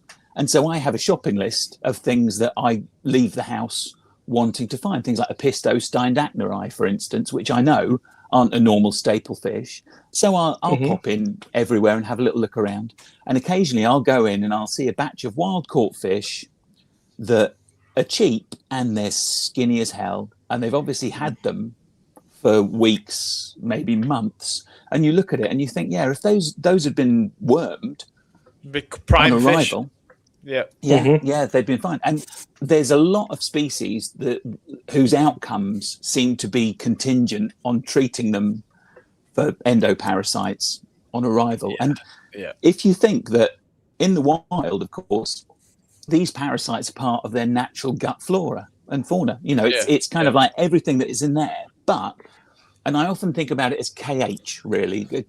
KH, I think, is the biggest unseen issue, especially in a retail environment, where you have things like Apistos that, apart from a Hopleus, there's not much in a puddle full of leaves, and there's certainly very little in the way of minerals. So, so there's negligible carbonate hardness, but then you get the same species, even if it's 20 generations down the line, you then put it in a situation where it's confronted with all sorts of stresses that it wouldn't find in the wild. And then suddenly a lack of available carbonates will see them suffering in a way that they wouldn't when their niche is complete. You know, because you look at it and you think all of the stresses that wild fish encounter aren't novel. If they are novel, then that's when you have species disappearing. But everything is within the evolved tolerances of the species in its own niche. So when you look at it and you think, you know, for instance, my tortoises outside, you know, people are horrified at the fact that I keep my tortoises outside for 11 months of the year, maybe 12, because they have a greenhouse. They have a Mediterranean environment, which then means that, you know, cold nights, not a problem, because they're living in a small facsimile of their native habitat. And fair enough, it's on horrible, claggy West Midlands clay, but I've taken precautions and it's sandy. I mean, to be honest, this time of year, when you get a little bit of sunshine, working in the tortoise greenhouse, it's like going to Mallorca. It's fantastic. And that's the thing. And so being too nice to young tortoises gives you deformed young tortoises, because they're not meant to live in this endless utopian summer where growth isn't limited. And you see the same with temperate fish. You see it with gymnogeos burning out, all sorts of things. So, yeah. Anyway, must be time for someone else to speak.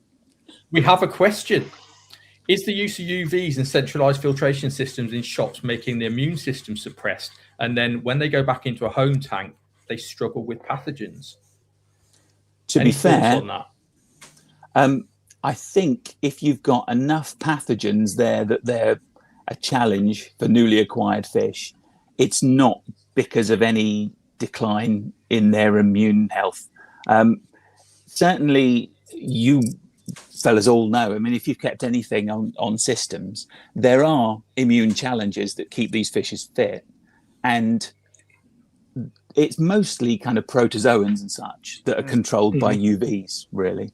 So a lot of it, and it used to be a fairly common thing 30 years ago in the fish club circuit. And typically, and I see it a lot with shrimp tanks. You know, have you ever seen a properly gravel cleaned shrimp tank? Not in a long time. It doesn't happen. No. And when you think that a lot of the pathogens have a free living stage where they're able to subsist in background populations. So what tends to happen, I find, with this is that you'll add new fish, the stresses of being added to a community of established fish, a little bit of bullying, a little bit of stress, maybe, and it happens in the summer sometimes where, you know, you take your fish shopping before you take them home. And there's all sorts of things that can happen. But basically the new fish acts as a springboard for any existing pathogens, which can then reach a population where they can infect previously healthy fish that were just shrugging them off when they were at background levels. So certainly, I mean, I'm of the opinion that the only thing that kind of erodes a fish's immune system really is probably poor diet and poor water quality, really, in my experience. We were discussing this off camera a few weeks ago, Paul. We're a little bit concerned about perhaps overuse of antibiotics in Southeast Asian fish farms. I mean, the Corridorus at the moment are just falling to bits.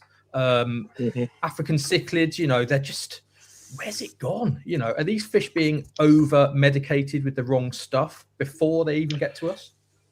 And to build on that a little bit more, do you think that's introducing a degree of naivety to exposure to pathogens as well? I think that's certainly an issue and obviously we all know the kind of species that encounter issues when you put them into an established tank. Really, there are some fish that we know are kind of columnaris magnets, if you like. So certainly there is an easy fix, and we all see what happens in the US, where people can get all sorts of stuff that you would treat all sorts of dodgy rashes with, and just throw it around at home.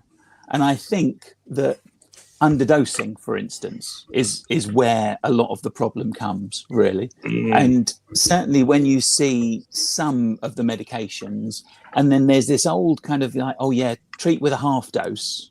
And then what you're doing there is you're basically being an evolutionary force to breed healthier, fitter pathogens, really. So survival of the fittest. Well, and what I'm seeing, your parasite. What I'm seeing is that when you go around with a microscope and you take scrapes from ailing tanks of fish, you don't find bacteria, you find flagellate protozoa. And you could treat those with antibiotics all day and they would just laugh at you. So, so potentially, if you're in that kind of arms race where you've got access to antibiotics and you try erythromycin, then you try neomycin, then you try all sorts of things, when really, if you'd had access to metronidazole, you'd have fixed it. So, so a lot of the time, it's kind of, it's having the power to use a drug that is very useful in the right circumstances, but you don't always identify the right circumstances. I think that's the other problem with ChatGPT, though, in that now it's quoting American available antibiotics to English fish keepers. The number of times that people come in my shop and say, "Oh, I've treated it with Canaplex, I've done this," and they've bought it off eBay or Amazon because ChatGPT told them. And you're just like, hang on a minute, you've just gone way outside of where you should have gone. Do you know what I mean? I think what happens a lot of the time, ain't that clever. No, with commercial strains of fish, potentially, if you're breeding for certain phenotypes, then God knows what else they're combined with. And we all know species where you have a particularly kind of distinctive phenotypical presentation, but coupled with that is a sensitivity to things that their wild ancestors would have just shrugged off. So, so I think potentially and next time you see a batch of threadfin rainbows, the little Eriatharina, have a look at their tail colour. Because in all of the books behind me, Werneri has a red caudal. More and more now, you see white caudaled Werneri. And that is just something that's kind of drifted. And in the same way, when you look at like the brevis shell dwellers, I can't remember the last time I saw a tank labeled brevis that didn't have Caliurus in it. Reed tetras have taken over from Heliacus because they mature faster, they're more prolific, and they've kind of accidentally done what nobody noticed, and nobody noticed they weren't breeding Heliacus. And then you look at them and you think, those are lackeys. And the same with Duplicareus has replaced Adolphoi, and so a lot of the time people think it's a more attractive strain of something, but then really what happens is you look around and you've not got that anymore. And I think that happens a lot, even within one correctly identified species. So if you're breeding your firemouths to have lots of blue spangles, for instance, you might find a few generations down the line, they're really spangly, but they've got kind of 80s pastel throats. And then before you know it, you've got massive overrepresentation of the fish with the trait that you were trying to breed. And then the really strongly bright red-throated types have disappeared. And it may well be, and I think that this is the case with cribs as well. You have aggression thresholds which are tied to certain phenotypes. And before you know it, you've got cribs that'll keep everyone in one corner of a 5-foot tank, but they have nice red bellies and lots of spots on the top of the caudal, really. So I think that kind of thing happens more and more, really. My kind of top tip for cichlid buying as well is never buy them from the same tank in the same batch, because they're siblings. Every time they're siblings, they are batches of brother and sister fry. And then we force them to breed with each other, which in the case of angelfish, if you introduce new, different, unrelated stock, they will choose them. So you're making them breed with their siblings. They've got no choice. And the whole thing goes down this line of weakness. That's a conversation I've had. I mean, I'm sure if you were to whittle a tiny banjo and drop it in a tank of Bracardi, they would probably really play a mean tune, because they are now so inbred for so many generations, and you get all sorts of things like the little kind of like the mouth locking mechanism where you quite often see with shell dwellers, you'll get one really old male and his mouth's distended, and you see that more and more. And so I think that's something that happens. But to be fair, a lot of that is small scale breeding. I mean, you visit these professional breeders out in Southeast Asia, and they're doing things on such a grand scale that you don't get the same genetic bottlenecking that you do at hobbyist levels. Yeah, that's a really good point, because in the hobbyists, you know, most of the fish are purchased via auctions, and then the fry are put back through the same auction. People buy a few to have a go at breeding them, and then when they spawn them, they go back through the auction, and the same lineage of fish might go through that same auction 10 times. It's absolutely right. Yeah, even on a closer scale, I've had this conversation so many times the last 18 months with people. They'll go to a tank and say, you've got crebensis, can we have a male-female pair? And I'll have to just state there and then, you can, but they are siblings. It's brother and sister. You sure you want to do these two and not sort of one from here, one from somewhere else, and try that? And it's that thing again. It's that age-old problem of people saying, you know, my female's not interested in the male crib. You know, he's not mature enough. She's looking for a big, unrelated male, right? He's looking for a ripe female. She's not ripe either. So it's you know, it's not like it used to be. You know, these two don't like each other. They're related. They're, you know, the male isn't large enough. The female's not ripe enough. It's just, you know, they're competition rather than potential mates, aren't they? Until they mature. So Oh, this is brilliant, is this? But I really like this, because I think we mentioned it a while back. We were talking about rockkill Severums, weren't we? And we said if we could get hold of wild rockkill Severums, how much different would they look to the Czech and Asian bred fish that we see now? Max, I hope you've got some tissues to hand, because I remember seeing a batch of wild caught rottweiles, and one of them was short bodied. Wild, really? Oh my goodness. Yeah, I mean, that was 20 years ago. And I looked at it, and they were in a 10-foot display tank, and they were magnificent. And there was one fish in the middle of the group beating the hell out of everything to get its personal space. And I thought, wow, that's kind of not right. And it's obviously survived in the wild. Well, to about that sort of size. Yeah, well, it explains a lot if it's beating the other ones up, because it's got to be a bloody strong fish to be able to survive and be a short body. You know, it sort of deserves to live if it's done that in the wild. Yeah, it's shaking its fist at the gods. Yeah. So to air a thought, and we can turn it into a discussion point, but it's more just a thought point. That'll be rubbish. I guarantee it. I made a mention either last week or the week before about how we are domesticating fish and taking out a lot of their aggressive tendencies. So farmhouse in the 80s were a lot more aggressive than they are now, and so forth. But Jack Dempsey's, they're not punchy anymore. Not really. So many, and paradise fish, even paradise fish by today's standards, are absolute wusses compared to what they were. But theoretically, when you've got fish, you've got bold fish and you've got shy fish. Surely people would be breeding more from the bold fish, the outgoing, successful fish. What steered it towards the shy fish? Why are we breeding weaker and weaker fish? What's next? I think I have the answer to this, and I think while your theory is right that we should be breeding from the bold fish, we're not, because we're just picking a pair out of a tank. We're not watching the behaviour. It's let's take a male and let's take a female, and this might be completely wrong, but for me with a pistogrammer, when I was doing a pistogrammer, you know, at a pinch, if you don't have ages to watch fish in a tank, if you want to pick a pair out of juveniles, you take the biggest fish and you take the smallest fish, right? And the smallest fish is going to be timid. So the aggression doesn't always necessarily come from the male, right? The aggression could come from the female. So if you're taking the smallest, most timid fish out of a batch of fish, the one that looks most like a female, then you're probably breeding less aggressive traits in. But I think in general, what we do is we don't think about pairing fish off naturally. We just grab a pair. And obviously prices of fish come into it. If we want to breed something expensive, you don't want to buy a group, you're going to buy a pair. So you're artificially putting a random pair together, and you're not picking the most dominant male necessarily. And you know, that's my theory.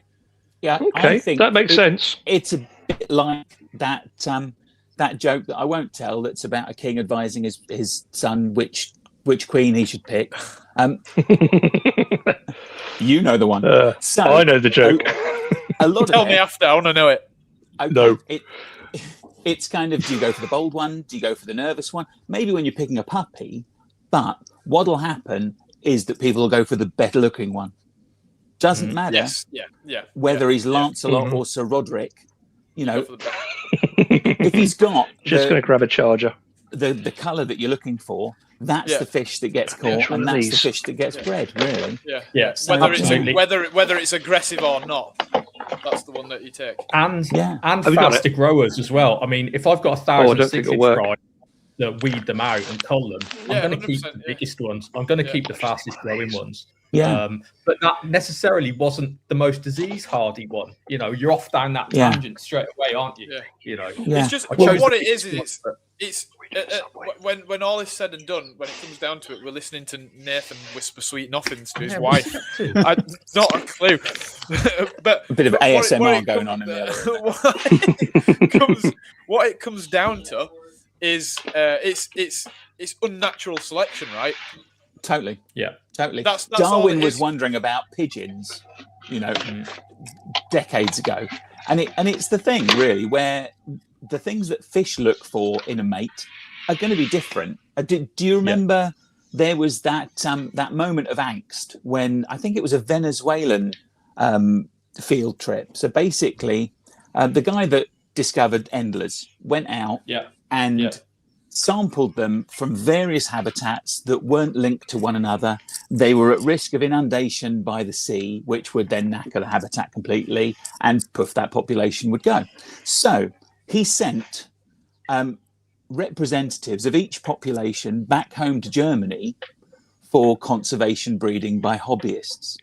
So months pass, he gets off the plane, and then he looks around and he notices that some of the populations have completely disappeared because they were the ugly ones. So what had happened is that diversity of endlers had vanished because of unnatural selection. Because you look at it and you go, I like the ones with the black bars or with the little snakeskin, dorsals. And that is the thing. So as fish keepers, we're brilliant at breeding for strains and for certain colours. And you've only got to look at things like cacatoides to see how different they look to their wild ancestors. And what we don't do is go, well, look, Mr. Brown and Miss Brown really like each other. I'll let them breed. And that's where zoos win it, really, because you look at that and you think, because otherwise you look at it and you think if 50 fish are going to be as much time, as much effort, as much resources to keep, do you keep the little brown ones or do you keep the ones that have got a little bit of red in the dorsal? So that's the thing, really, genetic drift. There's something really interesting, I think, that I'll throw in here, and it's something that I can't bring up all the information now, but if anybody wants to look into it, it's fascinating. So the devil's hole pupfish, right? Cypriniodon diabolis. I think the average population's something like 200 fish at any one time in their distribution. It's basically just it's a hole in the ground. So it's very vulnerable. Okay, it's such a small body of water. Floods and droughts can wipe this place out. Vandalism could destroy this species.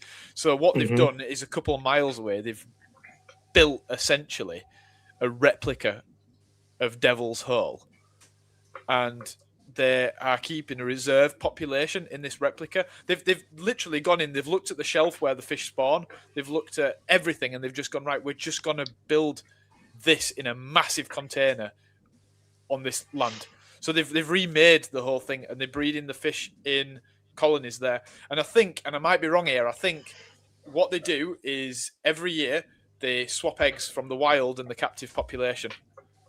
So what they're doing is they're taking away that ability for unnatural selection. Yeah, well, you can't unnaturally select if you're swapping the eggs over when they've spawned, because you're bringing in the wild fish that have to be right, and you're putting in some of your some of your fish are going back there after a generation or two, so they'll bleed back into that wild thing. And I think it's a brilliant way to do it. Obviously, you can't really do that in a tank, but it's a great way to ensure that those fish aren't being changed, which would be very, very easy to do in such a small population. And truth be told, they, as a species, they probably change very quickly anyway because it is such a small population. But at least we're not doing anything to speed that up. Yeah, I mean, I think when you got species like that, the big thing is that clearly over generations of inbreeding, they've managed to excise most of the deleterious genes to the point where they don't have inbreeding depression, really. Yeah. And so I think that's something that is a factor which, if you've got several millennia to figure it out, you can figure it out. But you look at it and you think it's a bit like, I don't know if any of you guys ever kept things like Tilapia Snyderae, Egg and Mai. And when you look at photos of them, they're 5 centimeters, exquisitely coloured. And then, of course, you put them in a tank where all the resources are unlimited and they get 5 times the size, really. So, you know, so a lot of the time you look at it and you think it's actually the ecosystem which keeps a fish at a certain size. I mean, Mabuna are the same, aren't they, really? You know, you look at them in the wild. I've got something on that note. As somebody who's bred, I mean, I probably haven't bred as much as you fish, as many fish as you guys have at all. But having done my fair share of breeding, one thing I learned very quickly was don't breed from big fish. It just doesn't work. I think what happens is when you keep fish too well, they get too big, and I think the viability as a breeding animal decreases massively. I think there's a lot of the time you see it given as advice for substrate spawning cichlids, especially, and things like it's not Tenochromis anymore, but do you remember the Horai? Yeah, I do. Yeah. So, given the fact that their perceived territory increases with the size of the fish, so if you're dealing with like 2-inch males, they're going to be so much more easy-going than a 5-inch male. And when your tanks aren't 12 foot long, that is an important factor. So that comes in. And when you look at that, you think over time you might be breeding them smaller than their parents. Yeah. I think a lot of it is just probably that we've been looking after them so well that they're putting on too much size, getting too fat, and they just get, maybe they get lazy. I don't know, but certainly with a pistogramma, you know, if you got females to a certain size, they just didn't seem to want to breed, and males up to a certain size were just like, nah, I'm tapping out. I'm not interested in women now. I'm massive. But you know, I think that happens with goldfish and koi as well, and trout. I mean, look at rainbow trout. You get them absolutely massive. They can die of like heart attacks. Stuff. They're just, you know, liver failure. They're just overfed. Bigger. Yeah. Just, I've got to go. Okay. I'll go back to a pistogramma as well. I've got a little anecdote for you there, based on mate selection. So I tried to breed a pistogramma pantalone for years, right, with absolutely no success. And then I had a chance at getting a load of them, so I did, and I put them all in one tank, and I started to fish pairs out as and when I saw them getting on, and went about 3 years without being able to breed these damn things. And then from one batch of fish, I'd got 4 pairs spawning in about 5 weeks. Yeah, just because of open mate selection. Letting them pick their own mates and then pairing them off into tanks, And it might be that pheromone thing we talked about, you know, if you've got 20 fish that are in the mood, it just gets them all going, doesn't it? As opposed to 2 that are kind of going, why are we the only fish in here? There's no other fish in here, so there's clearly a predator around, and we're just going to hide because it's really spooky, and we don't know why we're the only fish in here instead of like loads of them. So anyway, it's quiz time. It's quiz time. Oh, here we go. Let's go. The nerve shredding segment. Fish quiz, that's what it is. Fish quiz, guess what it is. Fish quiz, that's what it is. Fish quiz.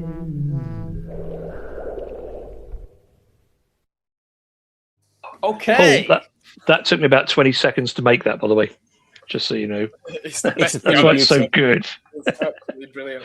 I think I've gone too easy on these questions. I don't think that's a concept, is it? Right, mate preference and all this, Max, that you were just talking about. You're trying to cut off with Tapley. You know what you're up against now, Max. Yeah, stop flirting. I don't know. I just feel like after that set selection of questions I was asked last week. Anything's going to be Easy ones. I mean, to be I've fair, got it another does set for you. explain the T-shirt, really. Yeah. But anyway, Right, Max, just read them out really slowly. yeah, I'm going to read. No, I'm not going to do that because I'm not an absolute scumbag like you. Rewatch it. I was like Scatman Rivers there. Bottom, Max. You haven't been keeping fish for very long. You're not going to know anything, are you? Paranoid and placoid. I was literally like a Texan auctioneer. I was so fast for you, Max. You just couldn't keep up. Your brain was too slow. You both just sounded absolutely normal to me then. Right, 1 minute. Are we ready? Okay. I'll be ready. We got 20 viewers. 3, Right, hit me. 2, 1, go. FX series filters are produced by which brand? Blueville. Name a Tanganyikan cichlid. Oh, Olonakara de Winty. Crispus and Gayi are species of aquarium what? Aquarium plant. What genus? Sorry. Gayi. Crispus and Gayi. Oh, What genus of aquarium plant? Lagrosiphon. How many described species of Megalodorus are there? 2. Members of Neolamprologus and Bioturcus may be known as what cichlids? Dwarf. In what country would you find Channibal hair eye? India. German yellow, pink tuxedo, and bluegrass are colours of what fish? Guppy. How many letter A's in the zebra acara's taxonomic name? Oh, God. 3. Through Time's what up. country? Time's up. Okay. Jesus Christ, Max. Do you want to do any more low bowlers? That was... Yeah. Oh. And Ivan Akara, it should have been 5, not 3. Try again. Ivan Akara Adakita, Yeah. 5. Try again. Okay. Okay. Try again. Oh, my Right. God. Let's just go Oh, through no. it, Max. 3 at the front This is and just 2 a- at the back. This is Anyway. abuse at this point. So, Yeah.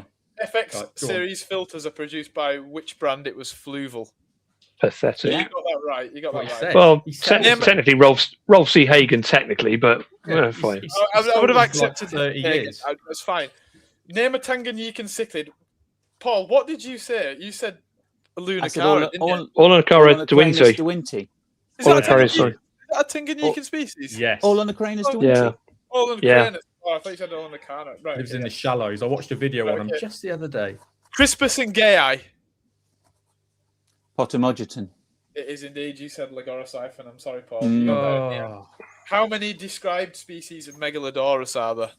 I wouldn't know this. There's only one. Uranoscopus. There's only And one. It's just Irwini is there in the back of my head. Irwini is the Junior well, synonym. It is, yeah. It's So what's the answer? Uranoscopus. 1. It is one. One. There is a potentially new one being described at some point from the Tapajos, but I don't know Oh, whether that'll yeah. be. That's what I was thinking. Exactly, They yeah, but are, it's not being described, and I don't know if it will even be described. It might just. It currently it's They're anonymised. they're splitting them by river region, aren't they? Because you're getting Are they? like different colour morphs and stuff. Yeah. Well, if that changes There you go.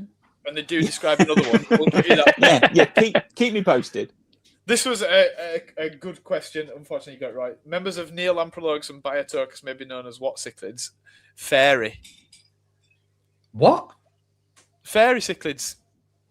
I've never heard Biotocus referred to as Have you fairy never- cichlids never in heard my that? life. No. Really? Get off ChatGPT, Max, now. That's not. No. I hate Fairy ChatGPT. Cichlid. Yeah. Is he See, bringing I it would up? say that dwarf cichlid covers Yeah. that anyway, Yeah. isn't it? Yeah, Go on, they're then, right. we'll give you- He's we'll right give on you- that. They are dwarfs, yeah. Okay, we'll give him dwarf, but I was looking fairy. Right, whatever. I'm just a quizmaster. What do I know? In what country would you find Channibal hair? Right, India. Very well done. Very well done. German yellow, pink tuxedo, and bluegrass are colours of what fish? Guppy. You got that one right. And then the last one. Pathetic. Ivan Akara Adakita. It's I had 6. too much time to think about that. It's 6. And guess what, Nathan? This is a recurring theme. Max is wrong. Again. Is that when did that get described? I've always liked that Stephen Grant. Every- He's a nice guy. every week, Paul. Every When did- single week. This is the world be of fair- Max Pedley. I'm Well, there we loving go, the then. fact that I don't know loads of stuff now. Really, that's the joy of being an old fish keeper. It's the things I don't know that entertain me. It's like watching I Want to Be a Millionaire, isn't it? Or whatever it's called, where you know it at home, and then you get on the screen, you don't know anything. Yeah. I think I'm gonna have to. Do you know what, Nathan? You can do the quiz for next week because I'm doing it. Myself. I'm going to redo Max. I just want justice for Martin. To be fair. Yeah. There we go. Yeah. So, who have we got next week? How many did he get, Max? He got 6, which puts him. Well done, Paul. Level with Jeremy, Steve, Chris, and now Paul. Nathan's still top. You're all pathetic. You're all dregs to me. Tell that to Microgeophagus. Yeah. There we go. I'm on 5 after a horrendous set of questions from Nathan. All they were great. Here is Mark, who we really need to get on again. So much knowledge. I was learning stuff from that particular Mark, episode. I don't know how reticulatus flying foxes eating blue-green algae. Thanks to that man. How the hell did we do him so dirty on the quiz? He's a specialist. He's a specialist. I don't know. That's the difference. No, but he ain't a specialist. Yeah. He's got information on everything. You've never watched Mastermind, have you, Max? Plants? Yeah, I have watched Mastermind. Yeah. That's the one where they hide in the dark and then jump out. It's the one where the general knowledge quiz catches them out because you can be, But then they'll literally describe any Beatles record just by seeing a 3-inch strip of the actual vinyl, one line of it. Oh yeah, that's Lucy and the Sky with Diamonds. Could you imagine if freshwater fish keeper went on Mastermind? What would the caliber of the questions actually be like? So there has been on Who Wants to Be a Millionaire, there was an archerfish question, which we all know, and it was a really high value question. It was about its scientific name, and we all know it's Jaculatrix, or it used to be, and it probably means shoot something, Ejaculate to shoot, yeah. Correct. Yeah, didn't want to say it, but Nathan just went for it. We'll clip that as well. It's not rude. It's a scientific term. Of course, I kind of sat there. It was like a £500,000 question, and I was like, I know it. I don't know if he got it right or not. So there we go. It would be interesting. Can we try and get somebody on Mastermind? I think we should do that. Here's the thing. Everybody in the comments apply to Mastermind right now. If everybody applies, somebody's got to get on, right? There's probably more than 50 people applying. No, but just somebody's got to get on, right? I'm just guessing there. No. But all I'm saying, listen, hold on. Listen, if everybody puts tropical fish, they've got to go. Crap, we've got a demographic of people that want to hear about tropical fish. We'll pick one of these tropical fish tits, and we'll get them on. It's got to happen. Max, who won the 2 copies of Fish from last week? Did you bother to do it? What, were you actually giving them away? Yeah. Genuinely, that's how giveaways work. That's how it works, like the Max. Rolling Stones farewell tour. I think he's promised these 2 copies of Fish to 3 different people. Sorry, well, Paul, you won. It's been a very, very, very, very long week. I actually do have it under here somewhere. Bear with. He's just making it up as he goes along. To be fair, you green, isn't it? Underrepresented in the shelves there. It was me. You're not having it, right? No. Paul's having it. No. I'll tell you exactly what. It was Miranda Belcher. Was it? It was Miranda Belcher that won. Yeah. I'll get them signed. So, excellent. Miranda, if you don't want them signed, please do stay. It's going to be a potato stamp because I can't write anymore. Be careful because he usually signs in his own blood. Have I ever told you about the best, funniest signed copy of a book I've ever been given? Go on. George Farmer signed a copy of a Marno's book and gave it to me.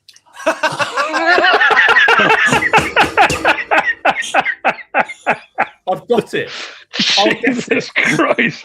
Please get it now. Get it now. I want to see. I'll go get it. I'll tell you what. I've got something at home and I need to know what the truth is behind it. I've got one of Axelrod's atlases and it's signed, but I don't know if it's actually signed or if it's a photocopy of his signature. Okay. But it has got Axelrod's signature in it. Wasn't I there want an that. edition where they all had that? I wondered this Printed because on. I've seen other ones. So I'm thinking it might be that because it kind of looks like it's been printed on. Yeah. There was I one think I've which seen was those. there was one with him and what was the other guy? Warren E. Burgess, and they both Yeah. had a signature printed on the Really? inside. I'll Yeah. have a look at that this evening and see. That's a shame because I always thought that was special. It's probably Still not. special to you, Max. That's the thing. Paul, can you It's come and sign it for special. me? It's the friends we make along the way that are the real victory. I haven't made any. They The all real hate winner me. is democracy. They all hate me. Everybody hates me, especially after that quiz. Oh No, Oh. you're well. Look at that. You've gone second. Everybody gets 6. What's that about? No, I don't. I got 8. Master. You got 7. I got 8. No, you didn't. You got 7, mate. Why are you lying now? No, you didn't get I 8, got. mate. Oh no! Ask me another one now. I'll get 8. How many A's in Ivan Akara? I've just re-described it. It's only 5 now. In taxonomy, what does Australis mean? Oh, okay. It means Australis. Oh, gold. Nope. Oh, piss. Yes, Paul's got it. Southern. Jeremy, what's north?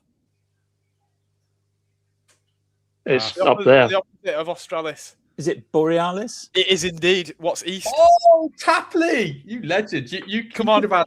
If you'd have had those questions, you could have been right up there, then, mate. You'd have been on an 8. Thank you. Orientalis? It is indeed. It is. Indeed. And the opposite is Occidentalis for It Western. is it exactly that. Yeah, you've got them all right. Yeah, you've got Whoa! Beautiful. I'm Oh, having Grange Hill credit flashbacks there from Jez's face. That was brilliant. That was brilliant. I also love the fact that Max has got absolutely none of these references that we're talking about. Absolutely. Sweet summer child. If you've got some, maybe, I don't know, Paw Patrol references. I Oh, might get hang that. on a minute. Wait. Peppa The Pig. dark one is spoken. The dark one is spoken. Septentrionalis? I think that's not Greek, is it? Is that Greek? I know Borealis is. I think we can safely say Steve isn't Mr. Greek. Grant worships other gods. Septentrionalis is Latin, I believe. He's in the pantheon. Yeah. So I wonder if is there a what's the Latin word for south then? I wonder. Well, we covered it, didn't we? No, because I think that's Greek. I think Australis is Greek.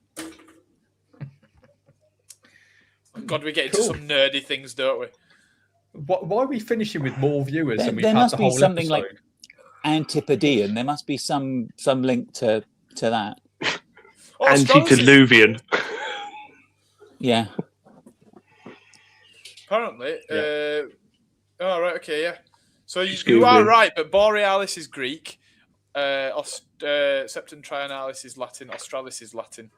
To be fair, at this point in the podcast, I'm just delighted that there's parts of my vocabulary that you've not heard, really. Yeah. So, so that was the biggest challenge apart from the quiz. So I'm quite pleased with that. Notus is southern in Greek. Right. Notus, yeah. God bless So- ChatGPT. Oh, so Gymnotus? No, that can't be right because that's Let's all watch Naked. that struggle. Naked. What is That's the answer? naked back. Yeah. naked back, but Notus is southern. Anyway, that's the Yeah. brilliance of etymology. It's Yeah. Yeah. wow. Max Max and Anyway, his bareback. Anyway, I'm gonna be thinking. Right. Yeah, it always descends into chaos at the end, thanks to Nathan. What was It's- it last week? It's the AIDS endorphins. last week. Should we give Max a few more questions to try and boost his score? No, I might even have some left over. Hold up. Right. All right, no. Three species. What do they have in common? Right, go on. Desmopuntius pentazona, Hoplosoma julii, and Well, that's what was easy. the other one? Let's do it on two. Pseudobugel pascae. Go for that one. Yeah, that belongs in the same bracket. Yeah, it does. Go on. None of them are in the trade. Well, Julii Yeah. is sometimes. Yeah, But- their names are pretty Yeah. much in every store, but the fish Exactly. aren't. Yeah. Exactly that. Yeah. Wow. Yeah. Max, Puntigris tetrazona. Yeah. Oh, I'm so proud right now. No second chances. Max, did we do the Molly question for you last week, Max? Did I get No. as far as that one? No, you didn't. How Is did it Molly? Molly's Molly. How did Molly's get the common name Molly? Why are they called Mollies? Molliensia, Molinesia, the genus. Yep. And for a bonus point, after who? A guy called Molly. Molly. Monsieur no, Monsieur Mollien, Monsieur Mollien. a Frenchman. Monsieur Mollien. It was Molliensia, yeah. Mollienasia came from. It is that. I will say this only once. He doesn't get that Oh, either. no, that's easy. What was Guppy before? There was John Lechmere Guppy? Le- Was it Reverend Guppy? John Lechmere Guppy, the Reverend Guppy. It was a different. Was it what genus? Libistes. Libistes. That's it. Yeah. Yeah, that's my 8th point. Curious fish to be named after a clergyman, isn't it? Really? Yes. Wasn't he a footballer? I think there's been a Who, more Reverend modern Guppy? Guppy since. Oh, then. that was Bill Guppy, wasn't it? Jesus Christ. I wonder if there's any other famous people named after fish. Right, Max, I've got one for you. Go Right, complete this popular phrase from the 80s. Bongo, bongo, they drink it in the... Congo. Yes! Yeah. We finish on a Congo. All right. I've got one for you then, Max. Oh, here we go. Kiora is too orangey for... John. No. Crows. It's too orangey for crows. It's What- just for what- me and my... What Oh, did Snickers used to be called? Max, what did Snickers used to be called? Oh! This is beautiful. Can you give me a Look at clue? him struggle. Go on. Give me a clue.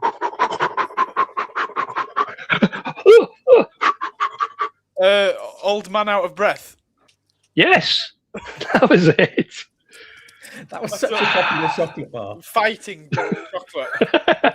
I used to Good job, love my Old Man emotional Out of Breath support dog bars. at hand. All right, Max. One final one, Max. What was Snickers called? Tell me what Snickers were called. Marathons. Marathons, yeah, I knew that actually. I didn't know that. One final one for you, Max. Go on. Finish this verse. You do the shake and vac.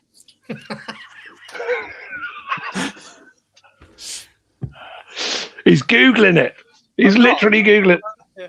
You do the shake and vac. You do the shake and vac. And then you wax your back. Close.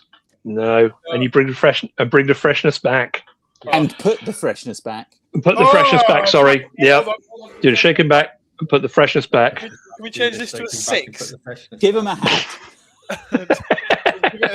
Knocking your point back. Yeah. Oh, see? no. Well, Put the look, freshness back. look. That's all good and well. On that high point, we need but to. Let's just remember that you lot are only about 3 years away from dementia. You're not wrong. In which direction? Yeah. Oh, That's Jesus. saying when people say I've forgotten more than you'll ever know is actually true. Yeah. Yeah. Yeah. Today. It really is. Yeah. yeah. Oh, dear. Oh, Thank you. I've lost more testosterone than you'll produce. Why do I keep getting adverts for testosterone on my Facebook feed? You know what I mean? Microplastics, innit? And hair loss and everything else. Yeah. Sign me up. Listen, before it's that's quite funny actually. Hey, where's your Trump thing this week? We haven't had Trump looking for Irana Sickler again. No, he's been busy this week. They've not found him. He did contact me earlier in the week. Wow. He said. I hope that Huge. Huge. I hope the podcast's a success. That's all. He told me. Wow. And he normally sells that instant mashed potato, doesn't he? That's all he had for me this week, I'm afraid. Stuart has in and Max has gone learning disabled. This is beautiful. I'm more worried about my Neuroticus clauseri up there in the Iranian mountains. He'll be. I'm sure he'll make an appearance next week. Who have we got on next week? Is it Matt Bond? We've got somebody. Is it Bond? Will raise the tone after my appearance. It's Matt Bond. Bond. The name's Bond. Matthew Bond of Owata. Owata. That's going to be an so for a laugh next week, let's all tell him about all the fish that we've kept outside last year. Oh. And until the floods came and washed them all away into the local river systems. Oh. Let's see if we can get a long. Let's get a mystery guest from Pisa. He does not. That'd be good fun. He does not want to know about my channel breeding project that I had. Yeah. I mean, Max has got some ridiculous disease vectors outside right now. Absolutely. We're talking UK wipeout of anything indigenous. It's just going to go. I'll get a picture of my Zola to show him. He'll love that. I'm going to tell you something now, though. I'll tell you something. So I was keeping Erisius outside a few years back. Okay. Mm-hmm. And I we was know about that because it kicked off. Yeah, and I was sort of like, it's not, nothing's going to happen, right? That how are they ever going to get into the wild? We're on an estate that's quite some distance from the Calder River. It's about a mile from the Calder River. There's no ponds nearby. These things not going to get into the wild. I was thinking this one afternoon. The next day, when Max says he lives on an estate. We're not talking a council estate. We're not talking a council. No, hold on. It's a horse estate. So the Erisius ones were next to the pheasant release cages in the garden. In Sandringham, yeah. No, it's not like that at all. Anyway, I'm sat looking, outside one day, and I'm thinking, there's no way they're ever getting into a local river or whatever. And like I said, no water anywhere nearby on our estate, whatever. And a bloody flock of mallards comes and just lands in our little garden, right? About 5 or 6 mallards land in our garden. Not a big garden, not a big garden at all. It's about 30 acres. It's not a big garden. It's a little bit of lawn with a shed, right? It's got horses. So hang on a minute. These mallards came along. They delicately took the fish up in their bill. No. Well, I'm very lucky. No, they didn't go into the ponds where the Erisius were. Luckily, they landed. It was basically a bunch of drakes and a hen, and they'd obviously raped her through the sky into our garden. Went after her. It was no. Hold on, no. It was what was happening. This is nature, right? Nature's nature. Nature happens. Paul. You know mallards well. They're feisty animals. They're hot-blooded creatures. There's no concept of ugly mallards within the mallard species. Yes, exactly. So these 4 male mallards have raped. They've absolutely done a number on poor girl, right? Is this a joke? And then no. And then to be very short than some of the jokes. And then they've done a number on fever dream.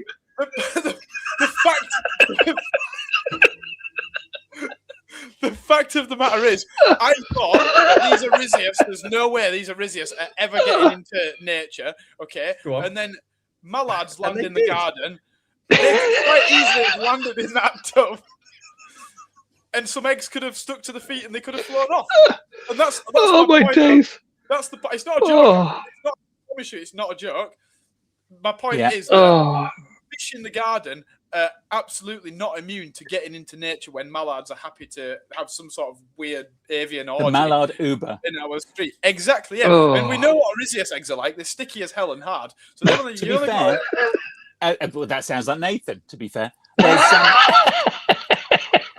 There we go. They're a golden rudd in one of the lakes around here, thanks to my garden mallards transporting eggs from the garden. Exactly. Yeah. So that's my point. Is that mallards short story? Everywhere. Yeah, it would have been a short story. Just quick. Nathan, the first case of homosexual necrophilia in the mallard Anas platyrincus. That doesn't surprise me at all. But listen. Well, on the plus side, the audience numbers went up, but unfortunately, it's all CFAS. It's the keyword. It's all DEFRA. Just watching Max right now. You know, Max, you were saying about there's a species that's been given the binomial honouring. Yes. Yeah. You do realise that red shiners beat them to it? Really? Yeah, because they're lutrensis, aren't they? Lutra Is that means not- otter, and they're from the Otter River. Really? Yeah. Francis, of course. Yeah. Of course, yeah. Lutra. Yeah. So for ages, I was like, why is a fish called Lutrensis? Otter River. Are there any other fish that are named after Otter madness. Danny O'Quagga is one of my favourites. Yeah, because of the quagga, Not quite the a zebra. jumpy. Yeah. Yeah, I think that's wordplay on a tiny fish. No, it's good as that. It is really good as that. It is good as Max that. released some of them last week as well. Yeah. Yes. No, I did. It was the goddamn mallards again. Strapped to the back of a dad chick. You know what it is? I dress up as a duck, right? I dress up as a duck, and I go down to the river with bags. To be fair, we're laughing, Max, but we know you're a Mallard 10 based on And when their CFAS standards. when CFAS come and ask me what I'm doing, I just go without moving your lips. Gluing Ictalurus fry to coots. Just... It'll be all right. It'll be fine. But seriously, no, I'm not going to say that. Never mind. Just stop now, Max. You've literally got 8 years already. Just stop. Do you want to know one more thing? Tacos were better off in that Yorkshire stream anyway. Oh my god! I'll tell you one more thing. I might take the cherry shrimp he's got grown under ice as well. No, hold on a minute. Did I ever tell you the story of the crazy Polish man that brought illegal crayfish in for me while I was working at Maiden? It's 12 years. I'd have remembered that. It was swept under the rug very quickly. The guy forced illegal crayfish on me at Maidenhead. Which one's Cambarellis? Yeah. Came in here, giving it all that. Yeah. He goes. He was out in a snip. He drops this bag on the table, on the counter, and we were like, "What's going on here?" Opened it up. What the hell are you doing with these things? Like, what the hell, man? And yeah, the guy had cherry shrimp outside under ice. Have I told you my story? Have I told you my story about the lad who I used to work with who kept convict cichlids outside, right, in a pond? Guess what he called them? Pondvicts. Right. He also genius. He also had a saltwater pond, and he reckoned it iced over, and his cleaner shrimp tapped on the ice from underneath and him. This is true. That didn't happen. At least no, those. There's a lot of neurospicy people that work in the aquatics industry. Aren't there? Yes, there are. I mean, best people of society. Max. How can you possibly say that, Nathan? You're like you're something like 20 million Scoville on the neurospicy scale. I literally did an autism test. Mate, I can't hear electricity in the walls. I did the test. I'm clean. I'm normal. Yeah. So you're on your own on this one. Well, I mean, to be fair, I can't see how anyone walking around with thousands of binomial names in their head is it's not exactly neurotypical. Do you want to know something? Really? I'll tell you something. I'll tell you something now, and this is, I'm not proud to say this. I knew something. What have you released now, Max? I'm not going to tell you. It wasn't Sturgeons, isn't it? It wasn't my deformed evil twin brother from the cellar. As long as it's not a stand-up DVD, we're all right. No, Wells catfish. Wells catfish. No. I could name about 70 species of dinosaur before I was potty trained, and that is kind of embarrassing. When 18? Last week. That's a poor flex there, Max. Poor flex. That's not normal. That's not normal, is it? That is absolutely not normal. What? Potty training at 18? Fairly normal, to be fair. But yeah. So I was always into taxonomic names, like in a really like weirdly so. But there you go. Let's start a country where we just talk in taxonomic names. It's beautiful. It's poetry. I love it. Yeah. Do you know all the colours in Greek? What is, sorry? Do you know all the colours in Greek? Nope. I bet you do. I bet I don't. I genuinely bet you do. I promise you will. Latin, green. I don't know. Viridis, something yellow. Lapis. Erythro something red. Cyano blue. I'm Yeah, guessing. that's my point. Melano black. I'm guessing you know Elbow all of them. white. Yeah. I'm guessing. But you sort of think about it and you go, hold on a minute. Like most descriptive names, I probably know in ancient descriptive words. Oreo Papirius. I like what Kinky Vitatum. That's like a thalassoma, isn't it? Kinky Vitatum. Cool. And a lot of the woodcats What's have that, 5 stripes? beautiful binomials. Yeah. Yeah, that's lovely, is that? Thalassoma, just is that something about deep water? It's wave body, I think. Is that what it is? Thalassa is wave, I think, and soma is body. Yeah. That's cool. I love that. I absolutely it's love beautiful that. language. I like combination what's it of languages. called? What is that? Oh Christ! Christ. No. What was Christ? Well, I mean, this is going to take some unpacking for you afterwards. If you got a few days to go. I like Phyllicthes has got to make you laugh on it. Yeah. Phyllicthes is good. Willy fish. Yeah. It's a really good one. Is that? Have you got any favourite taxonomic names, Nathan? You've got to have one up there. Fractocephalus hemioleuctrus. Okay. Because it's a lovely wooden word, isn't it? It's not tinny. Yeah. It's a lovely rounded. How about the Tahuantin Soyua Makantsatsa? Makantsatsa, that's nice. That's very nice. And before they revised it, I liked Yasuhikotaki Sid the monkey. Yeah, that was beautiful. And then they got rid of it and made it Ambastea. Just what a waste. In kind of modern remixes of things, I did love the fact that Hoplosoma hebrosum was kind of birthed into existence. That's a beautiful cadence. It is actually. It's poetry. Yeah. It's poetry. On the flip side to that, are there any that jar with you? Are there any that you don't like? Yeah, there's got to be a few. I don't like some of them edgy, weird little. I'm not a big fan of crow beer, if I'm honest with you. Really? Yeah. It's just a bit aggressive, isn't it? I don't like Hoplosoma paletum anymore. I'm like, it worked. Where's Cory polyatus? That was lovely. Yeah. Ugly now. Yeah, that's a good point. Any you don't like, Jeremy? Come on, there's got to be some. I was trying to think. I like most of them. I prefer descriptive ones to honour naming ones. Do you know what I mean? Yeah. So like we said last week, if it tells me it's got 3 spots, I'm happy with that. As opposed to going, I've named it in honour of Dave. And then I've got to find out who Dave is. Do you know what I mean? Yeah. Well, the worst example of that for me is the fact that, it's a primate, but thanks to the auctioning of the rights for naming, we have the golden casino monkey. Jesus Christ. That's brilliant, is that? It's almost like copywriting kind of GM organisms. For me, that's just jarring. Well, that's like Cervicthes. Anything with Cervicthes in. So Hyperspricon Cervicthes, and is it Ketostoma Cervicthes, I think. So that's really interesting. Cervicthes was the Standard Oil Company of Venezuela, SOV. So Cervicthes. And it was basically named for the guys who sponsored the expedition that found a bunch of fish in Venezuela. Whatever happened to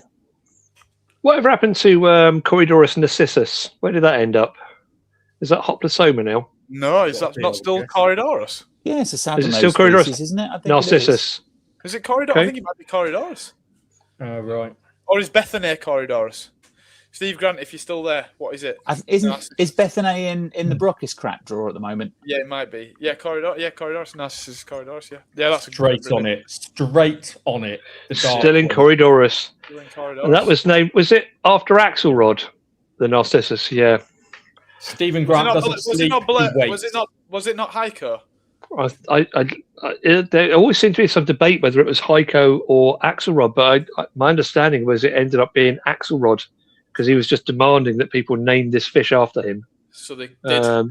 And so they did by calling it the narcissistic catfish. Like that.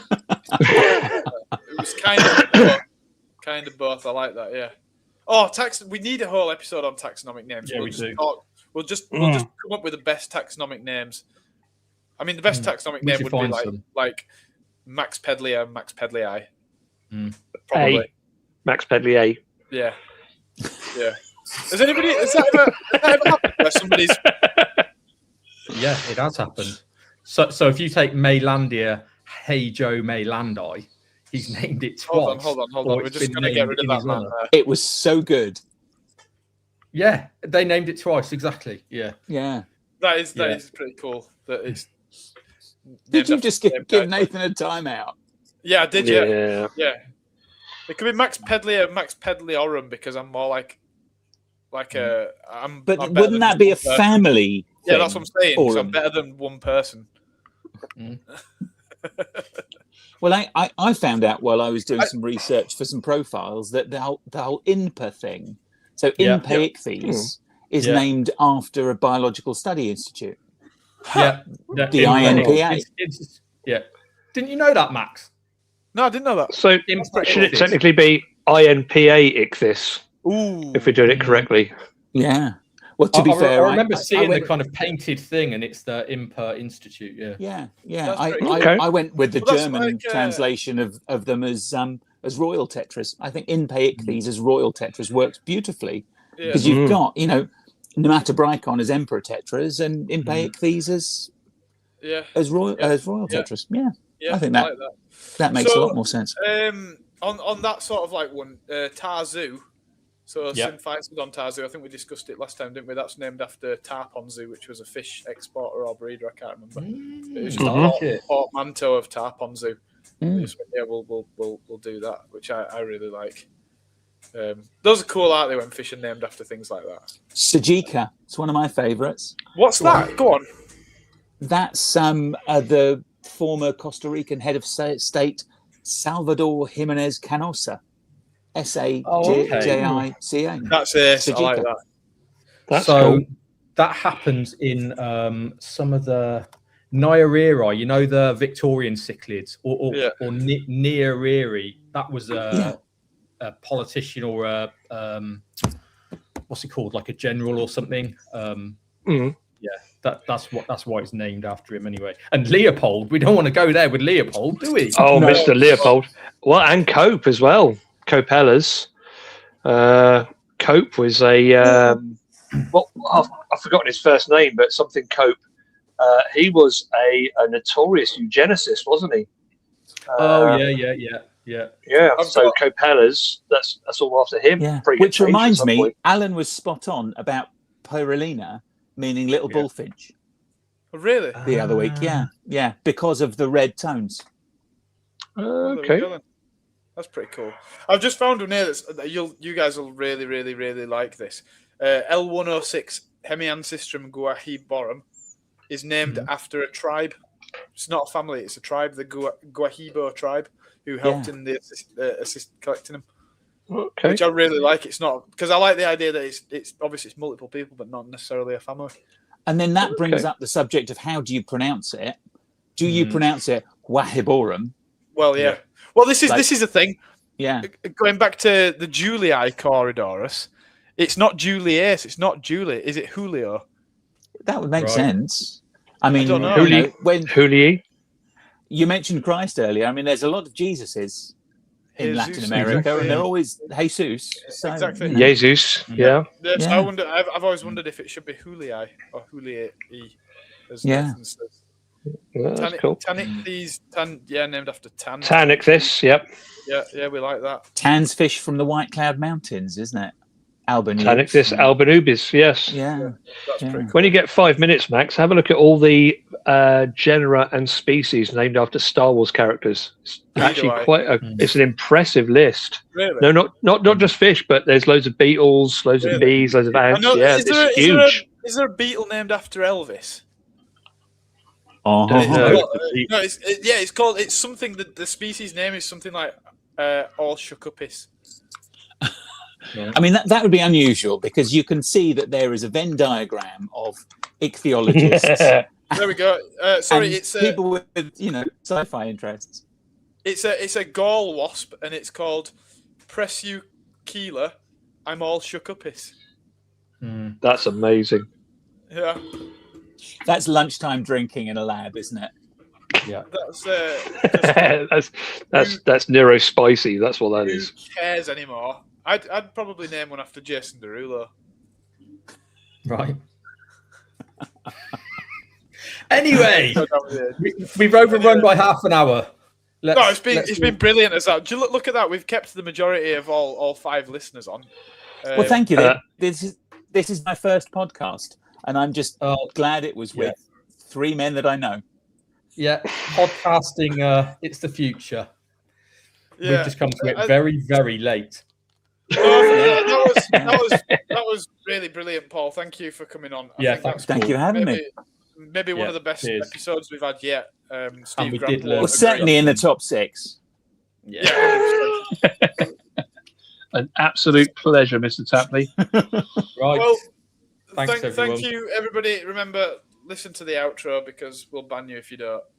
Thanks to all our brilliant commenters and loyal supporters. We shall see you all next week when we've got Bond. The name's Matthew Bond talking about Oata. That should be good. It'll be a good episode. Be there or be square. Goodbye. Cheers, guys. Bye-bye. Bye all. Bye.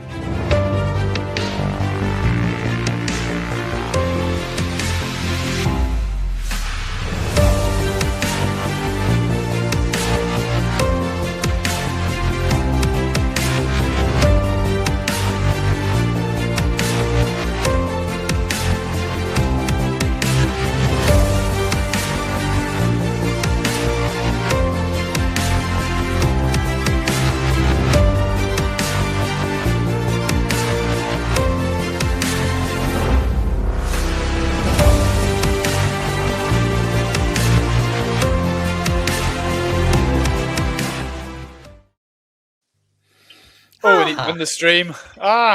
Oh, thank you very much. Talking of the stream.